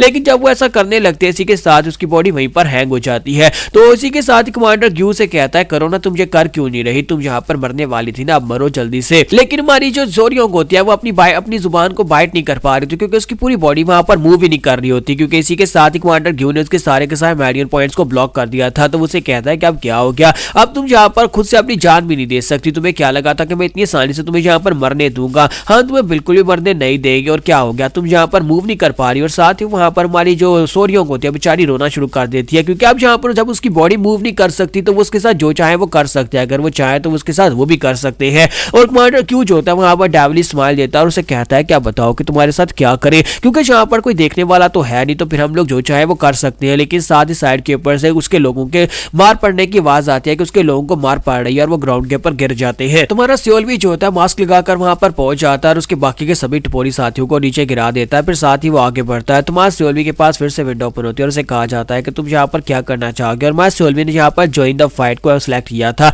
तो जैसे मास सियोल वहां पर पहुंचता है तो सोरियोंग उसकी तरफ देखते हैं और कहते हैं कैप्टन ये तो कैप्टन है। तो इसी के साथ ही वो लोग कहते हैं कि ये बंदा कौन है, क्योंकि उन्हें यहाँ पर अभी तक ये नहीं पता था कि यही इसका कैप्टन है। तो मास सियोल भी जो होता है वो कहता है कि मैं यहाँ पर ये देख रहा था कि ये लोग कमीने लोग यहाँ पर कर क्या रहे थे, लेकिन मुझे ये नहीं पता था कि ये सब कुछ ऐसा हो जाएगा, क्योंकि ये कमीने लोग तो यहाँ पर एक कमजोर को मारने की कोशिश कर रहे हैं। और मुझे ये बात बिल्कुल पसंद नहीं है कि कोई किसी कमजोर को मारने की कोशिश करे, चाहे यहाँ पर मैं कैसा इंसान क्यों ना हो, चाहे खुद यहाँ पर कमजोरी क्यों ना हो, लेकिन मैं कभी इस बात को बर्दाश्त नहीं करता कि कोई किसी कमजोर के ऊपर अटैक करे। बस सियोल भी जो होता है वहां पर खड़े खड़े उसे इंटरनल वुंड्स होते हैं, क्योंकि यहाँ पर वो इस वजह से काफी ज्यादा दुखी होता है, जिसकी वजह से उसके मुंह से ब्लीडिंग होना शुरू हो जाती है। तो कमांडर कैंग आगे बढ़ता है और कहता है कि हमने तुमसे पूछा है कि यार तुम कौन हो, यहाँ पर क्या कर रहे हो और मास्क लगाकर हमारे सामने क्या हीरो बनने की कोशिश कर रहे हो। तो वहां सियोल भी कहता है कि तुम लोगों में से कोई एक यहाँ पर आज मरने वाला है। तो वो कहता है इस बात का क्या मतलब है। तो वहां सियोल भी कहता है कि मैं यहाँ पर तुम दोनों में से एक को जिंदा छोड़ दूंगा और दूसरे को मार डालूंगा, लेकिन इसकी कोई खास वजह नहीं होने वाली। और इसी के साथ वहां सियोल भी कहता है कि मुझे लगता है कि यहाँ पर इसमें मजा आने वाला है, तुम्हारे जैसे बेवकूफों को मारकर आगे तुम लोग जाकर अपने सुपीरियर्स को इस बारे में जाकर बता सको कि तुम कमीने लोगों ने यहाँ पर क्या घटिया काम किए हैं। तो कमांडर कैंग जो होता है उसे गले से पकड़ता है और उसे कहता है ये क्या बकवास किए जा रहे हो। तो वहां सियोल वहां पर टर्न बेस्ड फाइटिंग को एक्टिवेट करता है और कहता है कि फिलहाल के लिए मैं यहाँ पर इन कमीनों को जान से तो बिल्कुल भी नहीं मार सकता, क्योंकि यहाँ पर अगर इनमें से किसी को जान से मार दिया तो फिर दिक्कत हो जाएगी और मास्टर ह्यूगो जो है वो इस बात से काफी ज्यादा गुस्सा हो जाएगा। और इसी के साथ ही कमांडर कैंग जो होता है जैसे वहां पर उसे पंच मारने लगता है तो वहां सियोल भी कहता है कि सियोग कैंग को यहाँ पर मेरी वीकनेस मिल गई है, लेकिन वहां सियोल भी की पावर लेवल से बहुत ज्यादा होती है, जिसकी वजह से उसकी कमजोरी मिलने से कोई फर्क ही नहीं पड़ता। सियोल भी जो होता है वहां पर से फाइट बैक करने के ऑप्शन को चूज करता है और इसी के साथ उसके पंच के साथ पंच को टकराता है, लेकिन वो अपने पंच के अंदर वहां पर फायर को भी रिलीज करता है। तो जैसे ही हमारा सियोल भी वहां पर अपने पंच के अंदर फायर को रिलीज करता है तो इसी के साथ ही कमांडर कैंग जो होता है जोर जोर से चिल्लाना शुरू कर देता है। वो एक डेडली स्ट्राइक होती है जिसमें यहाँ पर कम से कम 3 लाख पॉइंट के साथ उसकी हेल्थ जो होती है वो रिड्यूस होती है। और इसी के साथ ही कमांडर गैंग का हाथ वहां पर जल रहा होता है और मैं सियोलवी को अब यहाँ पर कमांडर गैंग की कमजोरी मिल जाती है और सियोलवी से कहा जाता है कि तुम क्या करना चाहोगे। तो सियोलवी अटैक के ऑप्शन को चूज करता है और उसके मुंह के ऊपर पंच मारता है, जिससे कमांडर गैंग जो होता है उड़ता हुआ ग्राउंड के ऊपर गिरता है। फिर से उसे यहाँ पर एक डेडली स्ट्राइक लगती है और वो ग्राउंड के ऊपर गिर जाता है। तो सियोलवी वहां पर जाता जाकर उसे बालू से उठाता और कहता है कि इतनी जल्दी तुम यहाँ पर बेहोश कैसे हो सकते हो, जल्दी से उठो,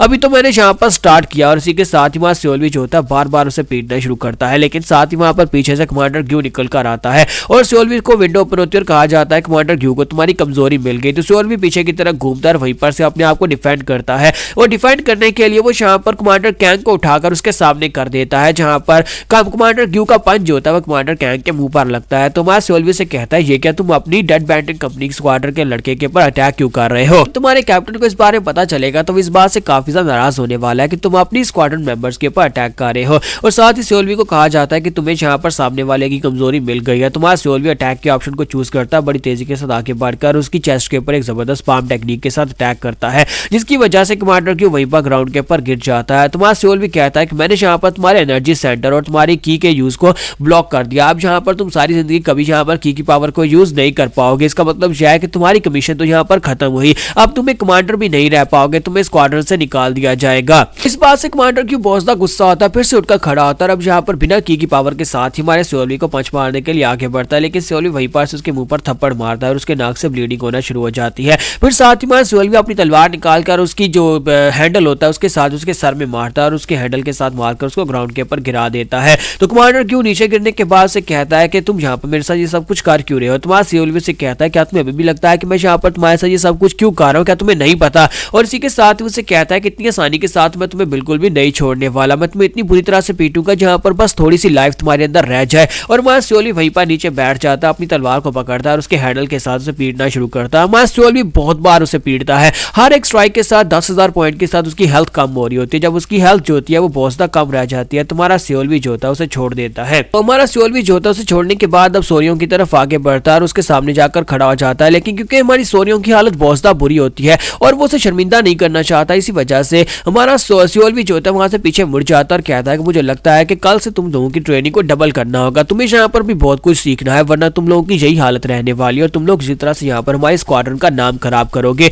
तुम्हें अपनी प्रॉब्लम से खुद निमटना आना चाहिए। हर बार मैं यहाँ पर तुम लोगों को बचाने के लिए बिल्कुल भी नहीं आ सकता। तुम्हारा सोल्वी जैसे वहां पर जाने लगता है तो हमारी सोरियों से कहते हैं कि कैप्टन मैंने यहाँ पर तुम्हें बहुत ज्यादा मिस किया। तुम्हारा सोल्वी वहीं पर रुक जाता है और कहता है कि तुम्हारी इस बात का क्या मतलब है। तुम्हारी सोरियों जो होती है उसके पास से गुजर जाते हैं, फिर साथ ही हल्का सा मुस्कुराती है और कहती है कि तुम्हें अच्छी तरह से पता है कि इस बात का क्या मतलब है। और साथ ही सोल्वी के पास वहां पर विंडो ओपन होती है और मुझसे बताया जाता है कि सोरियों के साथ हमारी लाइकेबिलिटी जो है वो 40% तक बढ़ चुकी है और अब यहाँ पर उसका स्टेटस जो है फ्रेंडली में चेंज हो चुका है। सोल्वी कहता है कि मुझे लगता है कि शायद इसे यहाँ पर उनकी बातों से पता चल गया है कि मैं वही लड़का हूँ जिसने यहाँ पर इसे कहा था कि मेरे साथ एक हार्ट नाइट गुजारना चाहोगी। साथ ही सोल्वी से कहा जाता है क्या बताओ कि तुम कौन से एरिया में जाना चाहोगे। उसके पास विंडो ओपन होती है और उसे कहा जाता है कि कहां पर जाना चाहोगे। तो सोल्वी कहता है कि चलो यहाँ पर से कंपनी कमांडर्स क्लासरूम में चलते हैं। और जैसे वो यहाँ पर कंपनी कमांडर क्लासरूम में जाता है तो वो यहाँ पर से सीधा दूसरी कंपनी के क्लासरूम में पहुंच जाता है जहाँ पर डेड बैंडेड कंपनी के लोग होते हैं और वहां पर दिखाते हैं कि एक कमांडर जो होता है वो उन दोनों लड़कों को यानी कमांडर कैंग और कमांडर ग्यू को उठाता है और उन्हें उठाकर कैप्टन के पास लेकर आता है। वो कमांडर जो कि उन दोनों को उठाकर लाया होता है उसका नाम बू जोंग होता है और वो वाइस कैप्टन होता है। तो वो कैप्टन से कहता है कैप्टन मैं वहां पर पहुंचने में मुझे देरी हो गई और इन दोनों की हालत काफी ज्यादा खराब हो गई। एक मास्क वाला लड़का जो कि शायद यहाँ पर दूसरी डेड स्पिरिट कंपनी से था उसने यहाँ पर आकर इन लोगों की ये हालत किया क्योंकि ये लोग सोरियों को बहुत ही बुरी तरह से टॉर्चर कर रहे थे। कैप्टन उसे कहता है कि ये तुम्हारी गलती नहीं है, हम लोगों ने यहाँ पर ऐसा बिल्कुल ही प्रेडिक्ट नहीं किया था कि ये दोनों कमीने यहाँ पर हद से गुजर जाएंगे। मैंने बस इन लोगों से यही कहा था कि सोरियों के साथ पंगा लेना है, उसे सबक सिखाना है, ये नहीं कहा था कि उसके साथ इतनी बदतमीजी करनी है जहाँ पर इतनी बुरी तरह से उसे टॉर्चर करना है। तो इस कैप्टन का नाम होता है बिगुन और इसके जो स्टैट्स होते हैं वो काफी ज्यादा कमाल के होते हैं, यानी कि तकरीबन हमारे सोल्वी के स्टैट्स के बराबर ही होते हैं, लेकिन इसकी फाइटिंग पावर और साथ में यहाँ पर इसके पास एक स्पेशल स्किल होता है जिसका नाम प्लस फरी होता है 12% के हिसाब से। तो कल हम लोग यहाँ पर हमारे सोल्वी और इस बिगुन की फाइट देखेंगे। तो गाइस कैसे हैं आप सब लोग। मेरे सर्वाइवल इंस्टिंक्ट्स के एपिसोड 66 के साथ हाजिर हो। तो लास्ट एपिसोड कैन पे हमने देखा था कि हमारा सोल्वी जो होता है जहाँ वहाँ पर कमांडर्स रूम में जाता है दूसरी कंपनी के, तो वहाँ पर दिखाते हैं कि कैप्टन जिसका नाम बिगुन होता है वो वहाँ पर बात कर रहा था अपने वाइस कैप्टन के साथ और वाइस कैप्टन और दोनों यहाँ पर काफी ज्यादा स्ट्रॉन्गर होते हैं। तो हमारा सोल्वी जो होता है वहाँ पर ऊपर से सब कुछ देख रहा होता है, साथ उनके स्टैट्स भी देख रहा होता है कि इनका कैप्टन तो कुछ ज्यादा स्ट्रॉन्गर है। तो हमारा सोल्वी कहता है कि मैं यहाँ पर नीचे वो दोनों जो पड़े हुए हैं उन दोनों को रिकॉग्नाइज कर सकता हूँ, एक तो कमांडर ग्यू है और दूसरा कमांडर कैंग है और लगता है कि दोनों यहाँ पर वही हैं जिनको मैंने पीटा था और दोनों को यहाँ पर इसलिए लेकर आए हैं ताकि वो यहाँ पर इसके सामने कोई बात कर सके। तो इसी के साथ ही हमारा कमांडर जो होता है वहाँ पर यानी कैप्टन जो होता है वो कहता है मुझे लगता है कि ये दोनों जो है काफी ज्यादा बेकार हैं। मैंने इन दोनों से कहा था कि वहां पर जाकर सिर्फ और सिर्फ उस लड़की को डराना है ताकि वो यहाँ पर डर जाए, लेकिन ये नहीं कहा था कि उसे हैरास करना है या फिर उसके साथ बदतमीजी करनी है। दोनों बेवकूफों ने यहाँ पर कुछ बहुत ही बुरा किया और उसके बाद तुम कह रहे हो कि वहां पर कोई स्ट्रेंजर मास्क लगाकर आता है और इन लोगों की ये हालत कर देता है। उस स्ट्रेंजर ने मेरे सारे के सारे प्लान को फेल कर दिया। तो वाइस कैप्टन और इन लोगों का प्लान असल में ये था कि यहाँ पर जब वो लोग जाएंगे कैप्टन ग्यू और कैप्टन कैंग जाकर हमारी सोरियों को तंग करेंगे, उस वक्त वाइस कैप्टन वहां पर जाएगा और जाकर बीच में आकर सोरियों को बचाएगा, जिसकी वजह से सोरियों जो है उनके ऊपर भरोसा करना शुरू कर देगी और सोरियों को अपनी टीम में ले आएंगे। वो सिर्फ और सिर्फ उनका मकसद ये था कि वो सोरियों को अपनी साइड के ऊपर ले अपनी डेड बैंडेड कंपनी में ले आए। तो इसी के साथ ही कैप्टन उसे कहता है कि अब यहाँ पर क्या किया जा सकता है, अब कुछ भी नहीं किया जा सकता। तो वाइस कैप्टन कहते हैं तो फिर इन दोनों का क्या करूं। तो वो कहता है कि मुझे नहीं लगता कि यहाँ पर इन बेवकूफों की अब जरूरत है और साथ ही मुझे नहीं लगता कि अब हम लोग यहाँ पर सोरियों को कन्विंस कर पाएंगे, वो अब हमें यहाँ पर कभी भी ज्वाइन नहीं करेगी। अगर उसकी अपनी टीम के अंदर कोई इतना स्ट्रॉन्गर है या फिर कोई स्ट्रेंजर यहाँ पर उसकी जान बचाकर चला गया है तो वो तो हमारी टीम में नहीं आने वाली, जो कि इन लोगों ने यहाँ पर उसके साथ साथ किया है। इसी के साथ ही कैप्टन बीगुन कहता है कि जाओ इन दोनों को ठिकाने लगा दो, क्योंकि मुझे नहीं लगता कि यहाँ पर सबूत छोड़ने चाहिए। तो वो कहता है क्या वाकई में इन दोनों को ठिकाने लगा दूं, क्या हमें ये करना चाहिए? तो वो कहता है मैं तुमसे कह रहा हूँ कि जाकर इसे ठिकाने लगा दो, इन दोनों को मार डालो और उसके बाद हम लोग इनकी मौत को भी यूज कर सकते हैं। तो वाइस कैप्टन जो होता है उन दोनों को उठाकर वहां पर से बाहर चला जाता है ताकि उन लोगों को जाकर मारकर कहीं पर दफना सके। जबकि बीगुन वहां पर कहता है तो अच्छा, तो यहाँ पर एक स्ट्रेंजर है जिसने मास्क लगाया हुआ था, वो स्ट्रेंजर जो भी है मुझे लगता है कि मुझे जाकर उनके कैप्टन से मिलना ही पड़ेगा। और इसी के साथ बीगुन जो होता है वहां पर मिलने के लिए निकल पड़ता है कि माया सियोलवी का सिस्टम जो होता है उसे वापस ले आता है और उसका सिस्टम जो होता है फिर से अगला दिन स्टार्ट होता है और दिन यहाँ पर काफी तेजी के साथ गुजर रहे होते हैं। तो माया सियोलवी जो होता है सभी लोगों को वहां पर सिखा रहा था और बड़ी तेजी के साथ उनको सिखाते जा रहा था, लेकिन वहां पर उसकी जो लाइकेबिलिटी होती है वो बड़ी कम बढ़ रही होती है। सिर्फ सोरियोंग जो होती है वो यहाँ पर 70% पर होती है और बाकी के सभी लोग जो होते हैं ऑलमोस्ट 20% पर ही होते हैं। तो माया सियोलवी कहता है कि सभी की लाइकेबिलिटी को मैं कैसे बढ़ाऊंगा,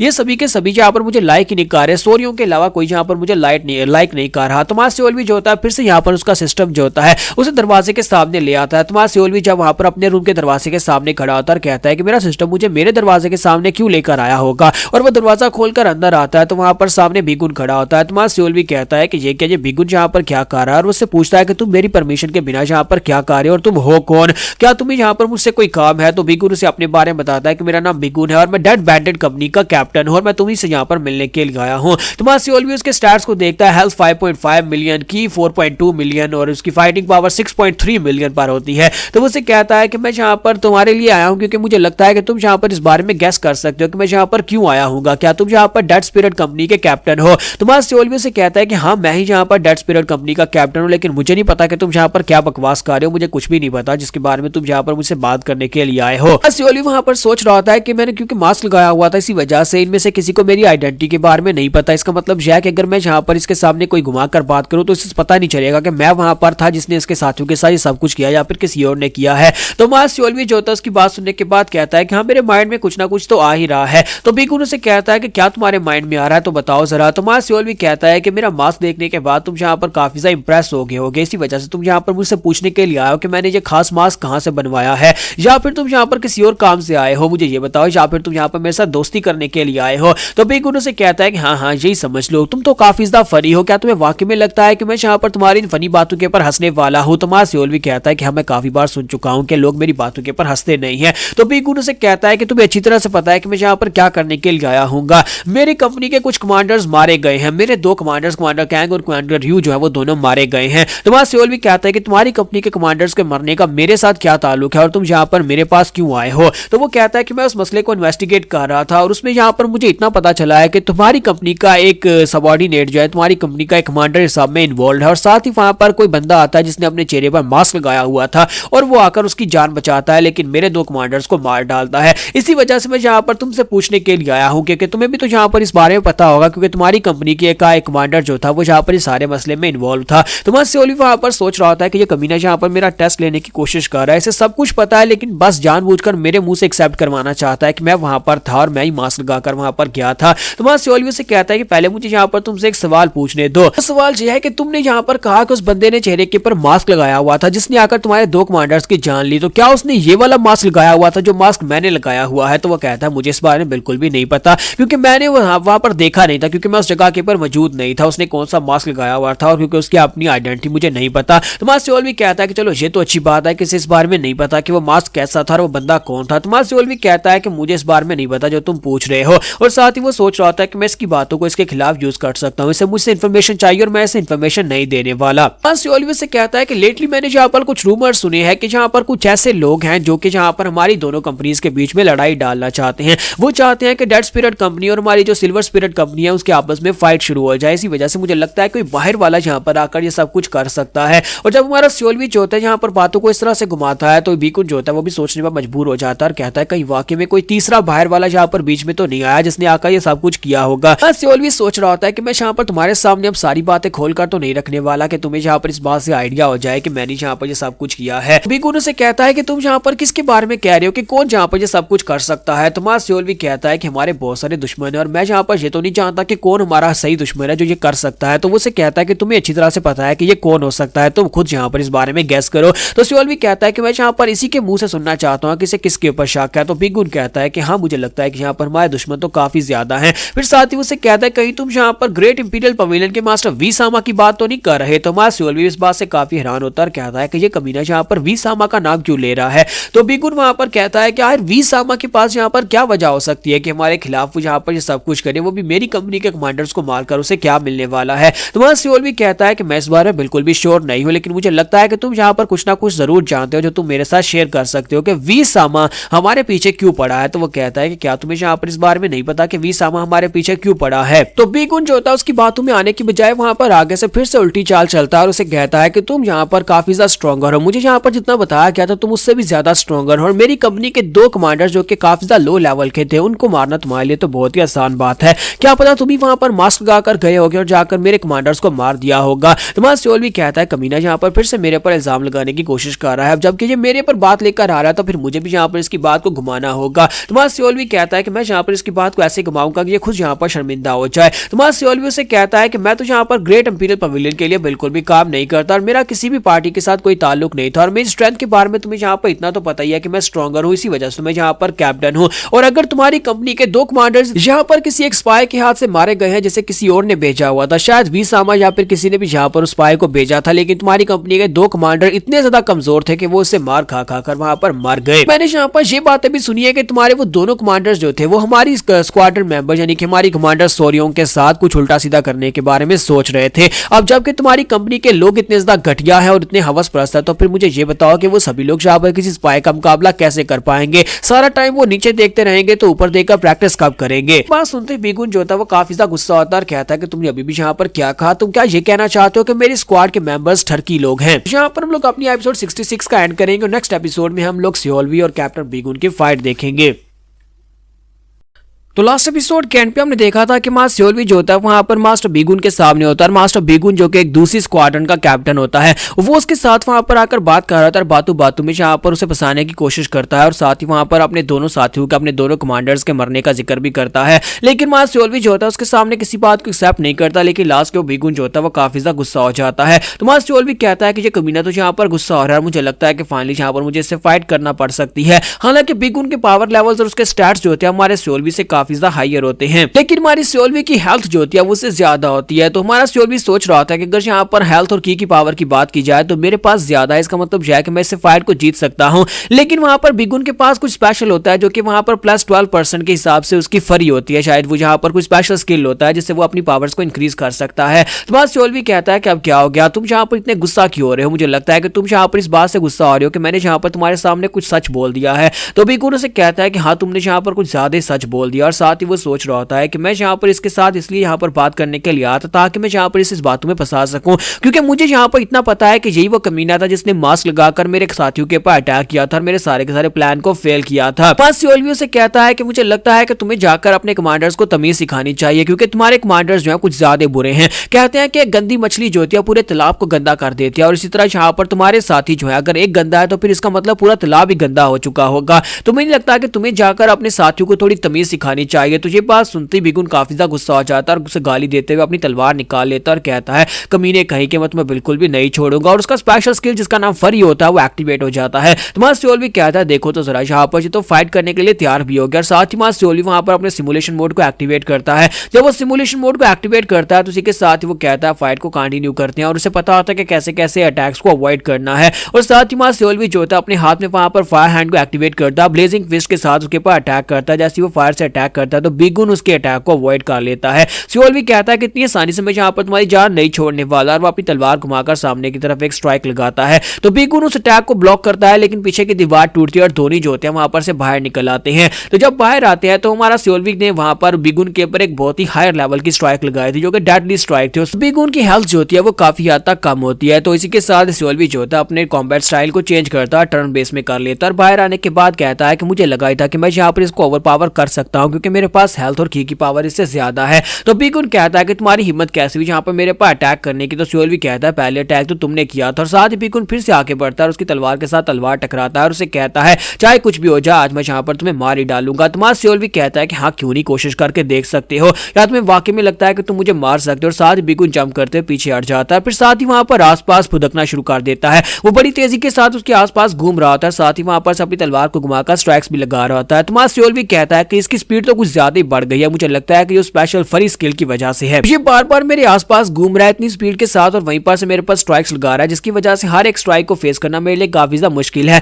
एक तरफ से मैं स्ट्राइक को ब्लॉक करता हूं तो वो दूसरी तरफ से अटैक कर देता है। तो उसी के साथ ही हमारा सियोल भी जो होता है उसके पास विंडो ओपन होती है और उसे कहा जाता है बीगुन को तुम्हारी कमजोरी मिल गई है, तुम क्या करना चाहोगे। तुम्हारा सियोल भी कहता है कि उस कमीनों को अब मेरी कमजोरी कैसे मिल गई, अब मैं यहाँ पर क्या करूंगा, क्या मैं फाइट बैक करूं। तो हमारा सियोल भी भागने के ऑप्शन को चूज करता है और जैसे वहां पर से हमारा सियोल भी जो होता है भागने लगता है। इसी के साथ ही सामने से एक बहुत ही पावरफुल स्ट्राइक उसकी तरफ आके बढ़ती है और हमारा सियोल भी कहता है ये तो कुछ ज्यादा ही फास्ट है और वो जल्दी से साइड के ऊपर जंप करते हुए स्टैक को अवॉइड करता है। लेकिन जहां पर वो अवॉइड कर रहा था वहां पर और दो स्ट्राइक्स आ जाती है और वो दोनों स्ट्राइक्स एक उसके कंधे पर एक उसके पेट के ऊपर लगती है, जिससे हमारे सियोल भी को एक डेडली स्ट्राइक मिलती है, जिसकी वजह से उसकी हेल्थ बहुत ज्यादा रिड्यूस होती है। तो हमारा सियोल भी जो होता है बुरी तरह जख्मी होता है। बिगुन उसे कहता है क्या हो गया, थोड़ी देर पहले तो तुम यहाँ पर काफी ज्यादा बड़ी बड़ी बातें कर रहे थे, लेकिन लगता नहीं है कि अपनी बातों को प्रूव करने के लिए तुम्हारे पास यहाँ पर स्किल्स भी है। तुम्हारा सियोल भी कहता है कि लगता है कि टैक्टिक्स को चेंज करना पड़ेगा और हमारा सियोल भी वहां पर सो शिंसो स्कूल के स्पेशल टेक्निक्स को यूज करता है, अपनी बॉडी के ऊपर बर्फ का आर्मर चढ़ा लेता है और साथ ही वहां पर अब सामने की तरफ आईसी टेक्निक से अटैक करेगा। तो बिगुन कहता है कि लगता है कि फाइनली तुम यहाँ पर इन बातों को सीरियसली लेने वाले हो, अगर ऐसी बात तो फिर मैं भी यहाँ पर इन बातों को सीरियसली लूंगा। और साथ ही वो अपनी तलवार को सामने की तरफ करते हुए अपनी एनर्जी को रिलीज करता है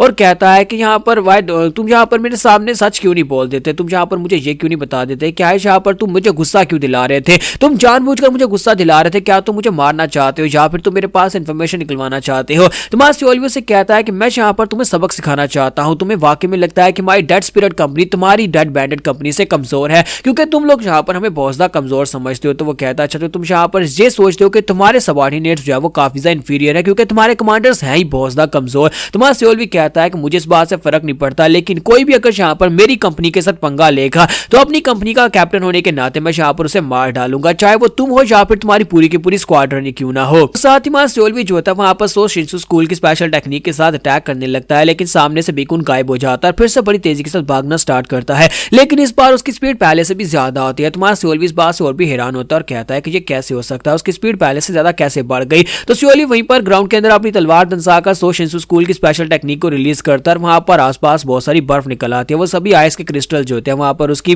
मूवमेंट्स को ब्लॉक करते हैं, जिसकी वजह से हमारा जो बिगुन होता है उसे वहीं पर अपीयर होना पड़ता है। तुम्हारा सियोल भी कहता है कि अब मैंने तुम्हें पकड़ लिया और वहीं पर से हमारा सियोल भी सामने की तरफ एक स्ट्राइक लगाता है, वो भी एक डेडली स्ट्राइक होती है। जब वो सामने की तरफ स्ट्राइक लगाता है तो इसी के साथ ही मैसेज आता है कि बिगुन को डेडली स्ट्राइक पड़ी है, फिर साथ ही वहां पर उसे कहा जाता है कि तुमने उसे बहुत ही बुरी तरह से डैमेज पहुंचाया है और साथ ही उसे कहा जाता है कि तुम्हें यहाँ पर बिगुन की एक कमजोरी मिल चुकी है। तुम्हारा सियोल भी कहता है कि मुझे उसकी कमजोरी मिल गई, लेकिन साथ ही बिगुन को भी उसकी कमजोरी मिल जाती है। दो विंडो सेम टाइम के ऊपर ओपन होती है। तुम्हारा सियोल भी पहले भी यहाँ पर फेस कर चुका है। तुम्हारा सियोल भी जो होता है मार्शल आर्ट्स को यूज करते हुए अपने आप को डिफेंड करता है और साथ ही सो शिंसो स्कूल की स्पेशल टेक्निक के साथ सामने की तरफ अटैक करता है। तुम्हारा सियोल भी जो होता है उसके अटैक को वहां पर फेस करता है, जिसकी वजह से उसकी हेल्थ भी कम होती है, जबकि सामने की तरफ अटैक करता है जिसकी वजह से बिगुन की हेल्थ भी कम होती है और दोनों ही यहाँ पर फिलहाल के लिए सेम बराबरी के ऊपर ही चल रहे होते हैं। हमारे सियोल के पास 1,80,000 तक हेल्थ होती है, जबकि दूसरी तरफ बिगुन के पास भी 1,80,000 की हेल्थ होती है, लेकिन की के मामले में हमारे सियोल के पास की पावर बहुत ज्यादा कम रह चुकी है। सियोल भी कहता है कि मैं यहाँ पर कुछ ज्यादा रेकलेस अटैक्स कर रहा था, मैंने इतने पावरफुल अटैक्स किए हैं, मैंने कुछ बड़े अटैक्स किए हैं जिसकी वजह से मेरी की पावर डबल कम हुई है और इसकी की पावर अभी भी मुझसे ज्यादा है। तो बिगुन उसे कहता है क्या हो गया, अब तुम्हारे चेहरे की वो हंसी कहां पर चली गई, थोड़ी देर पहले तुम काफी ज्यादा एटीट्यूड से बात कर रहे थे, लेकिन लगता नहीं है कि अब यहाँ पर तुम कुछ कर पाओगे।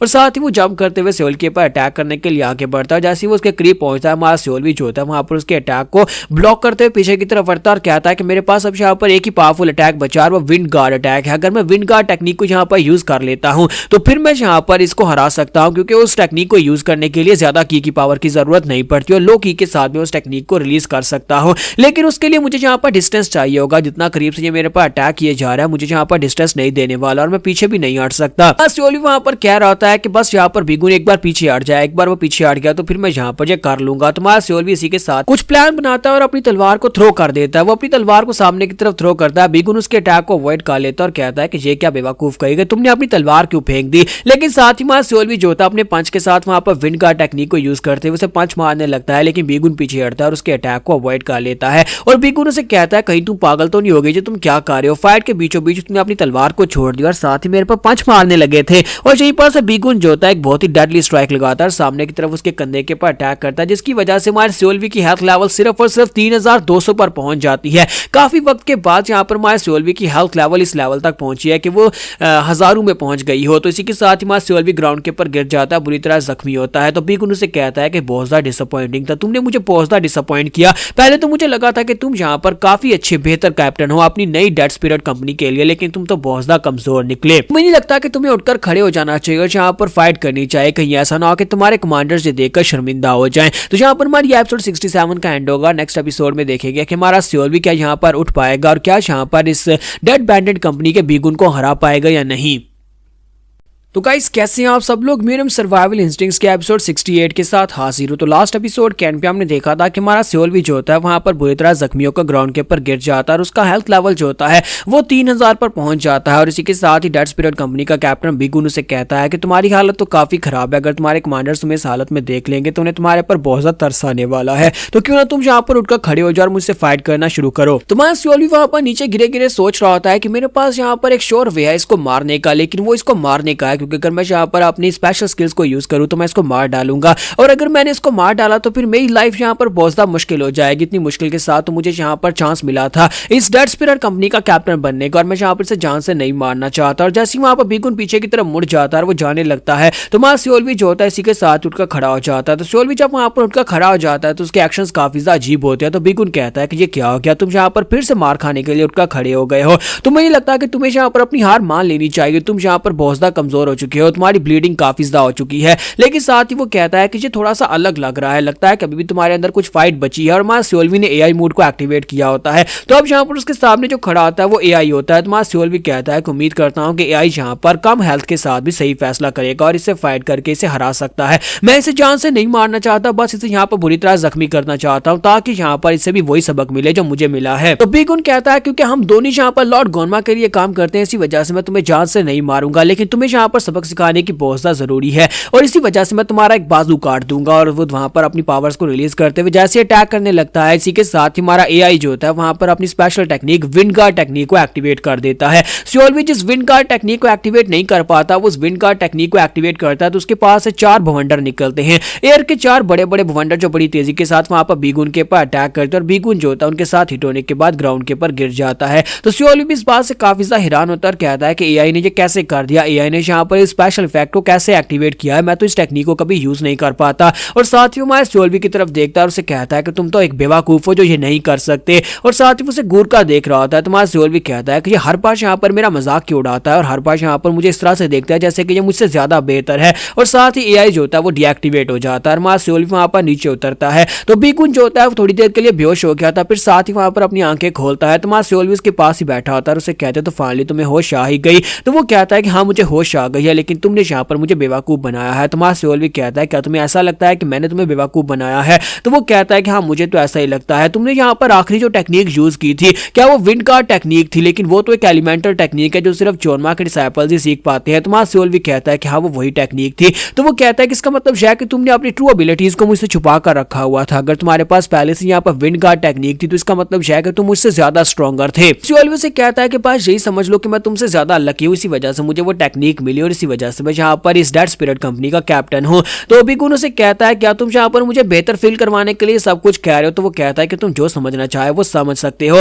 और साथ ही मैं सियोल भी से कहता है कि मैंने यहाँ पर कुछ बातें सुनी हैं ग्रेट इंपीरियल पवेलियन के वी सामा के बारे में, तो क्या तुम यहाँ पर मुझे इस बारे में कुछ बताना चाहोगे? तो वो कहता है क्या तुम्हें इस बारे में कुछ भी नहीं पता? सियोल भी कहता है नहीं मुझे तो नहीं पता। तो वो उसे कहता है कुछ दिन पहले यहाँ पर कुछ लोग गोनमा के जो स्पेशल कंपनी के लोग थे वो लोग वी सामा का पीछा कर रहे थे, यानी कि उसके ऊपर नजर रख रहे थे, लेकिन उन सभी लोगों की डेड बॉडीज मिली और उनकी डेड बॉडीज ऐसे मिली कि उनके ऊपर किसी ने एसिड डालकर उनको मेल्ट कर दिया था ताकि वो पहचान में ना आ सके। और ये काम वी सामा का था। लॉर्ड वी सामा जो कि ग्रेट इंपीरियल पवेलियन के मास्टर हैं, उन्हें पता चल चुका है कि गोनमा उनका पीछा करवा रहा है, यानी कि उनके ऊपर नजर रखवा रहा है, जिसकी वजह से वी सामा ने यहाँ पर उसकी डेड स्पिरिट कंपनी के लोगों को मरवा दिया और साथ ही यहाँ पर अब उसके ऊपर नजर रखी जा रही है और हम सभी लोग बहुत बड़े खतरे में हैं। डेड बैंडेड कंपनी हो या फिर डेड स्पिरिट कंपनी हो, हम सभी लोग सिल्वर स्पिरिट कंपनी के मेंबर्स और हम सभी लोगों के इस वक्त हम सभी के ऊपर खतरा मंडला रहा है जो कि वी सामा की सूरत में है। मैं तो यहाँ पर जाकर बदला भी लेना चाहता था, लेकिन लॉर्ड गोनमा ने हमें रोक दिया। उन्होंने कहा कि वो यहाँ पर फिलहाल के लिए इतने स्ट्रांग नहीं है कि वो वी सामा और उसकी फोर्सेस का सामना कर सके, क्योंकि वी सामा के पीछे यहाँ पर सालमा का हाथ है और सालमा इस वक्त ज्यादा स्ट्रॉन्गर है और गोरमा यहाँ पर उसके सामने कुछ भी नहीं कर पाएगा। तो सियोल भी कहता है कहीं ऐसा तो नहीं है कि ये मेरी वजह से हो रहा है, क्योंकि मैंने वहां पर योजी डी वो स्पेशल मैप जो था वो निकाल कर लाया था। वी सामा के पास से वो मैप मैंने चोरी किया था और उसे लाकर गोरमा को दे दिया था और गोनमा ने इस मैप को कंफर्म करने के लिए अपने लोगों को वी सामा के पीछे भेजा होगा, जिसकी वजह से उसके लोग मारे गए। और उसके बाद अब यहाँ पर वी सामा को गोनमा के ऊपर शक है कि उसने यहाँ पर उसका मैप चोरी करवाया है, जिसकी वजह से वो यहाँ पर हमारे पीछे लगा है, हमारी डेड स्पिरिट कंपनी के पीछे लगा है। तो बीगुन उसे कहता है कि पहले शुरुआत में तो मैं सिर्फ और सिर्फ यही जानना चाहता था कि यार तुम किस किस्म के इंसान हो। अगर मैं यहाँ पर मुझे ये पता चलता कि तुम एक बेकार इंसान हो तो फिर मैं यहाँ पर तुम्हारी डेड स्पिरिट कंपनी के ऊपर कब्जा कर लेता और तुम्हारे मेंबर्स को भी अपनी टीम में शामिल कर लेता। मैं तुम्हें यहाँ पर सच्ची में मारने वाला था, यहाँ पर तुम्हारा बाजू काट देता और उसके बाद गोनमा खुद ही तुम्हें यहाँ पर कैप्टेंसी से हटा देता। लेकिन यहाँ पर आने के बाद मुझे लगता है कि मेरी खुद हालत काफी ज्यादा खराब हो चुकी है और तुम मुझसे काफी ज्यादा बेहतर हो, तो इसके लिए मैं यहाँ पर तुमसे माफी मांगता हूँ। तुम्हारा सियोल भी कहता है क्या ये वाकई मुझसे माफी मांग रहा है या फिर मेरे पास इन्फॉर्मेशन निकलवाने के लिए यहाँ पर इस तरह की बातें कर रहा है? मुझे इस बारे में तो बिल्कुल भी नहीं पता, लेकिन यहाँ पर जिस तरह से ये बात कर रहा है मुझे लगता है कि मुझे भी इससे सच बोलना चाहिए। तो इसी के साथ ही सियोल से कहता है कि ये मेरी भी गलती है कि मैंने भी यहाँ पर तुमसे झूठ बोला। तो वो कहता है क्या तुम यहाँ पर इस बात को मान रहे हो कि तुम्ही ने मेरे साथियों के ऊपर अटैक किया था? तुम्हारा सियोल से कहता है कि हमारे दुश्मन आसपास है और बहुत ज्यादा है और तुम अच्छी तरह से जानते हो कि हमारा दुश्मन कौन है। वो उसका हाथ पकड़ता है और उसे कहता है कि तुम यहाँ पर जानते हो कि हम लोगों को यहाँ पर मिलकर आगे बढ़ना होगा। हम सभी लोगों ने सबसे कमजोर डिसाइपल का साथ देना चूज किया, जिसकी वजह से हम सभी लोगों को यहाँ पर इसको फेस करना होगा। साथ ही सियोल भी जो होता है वहां पर अपना मास्क उतार देता है और उसे कहता है कि ये देखो। तो वो कहता है कि ये क्या तुम अपना मुंह मुझे क्यों दिखा रहे हो? तुमने अपने चेहरे को यहाँ पर ढक कर रखा हुआ था। तुम्हारा सियोल भी से कहता है कि वैसे भी तो यहाँ पर सभी को मेरा चेहरा एक न एक दिन पता चलना ही है और यहाँ पर ये कोई बड़ा सीक्रेट है भी नहीं। और साथ ही वो सोच रहा था कि ये मास्क मैंने इसलिए लगाया था ताकि वहां पर सोरियों को मेरे बारे में पता ना चले, क्योंकि अगर उसे पता चलेगा तो वो काफी बड़ा रिएक्शन देगी। लेकिन अब यहाँ पर सोरियों को पहले से इस बारे में पता चल चुका है। उस कैप्टन ग्यू ने उसे पहले से इस बारे में बता दिया था कि मैं कौन हूं, मैं सन आर्काइव वाला वो लड़का हूं, तो मुझे यह मास्क लगाने की जरूरत भी नहीं है। ऐसी सियोल वहां पर अपना मास्क उतारता है, विंडो ओपन होती है और उसे कहा जाता है कि बीगुन को यहाँ पर तुम्हारे अंदर इंटरेस्ट है और 50% तक उसकी लाइकेबिलिटी बढ़ गई है,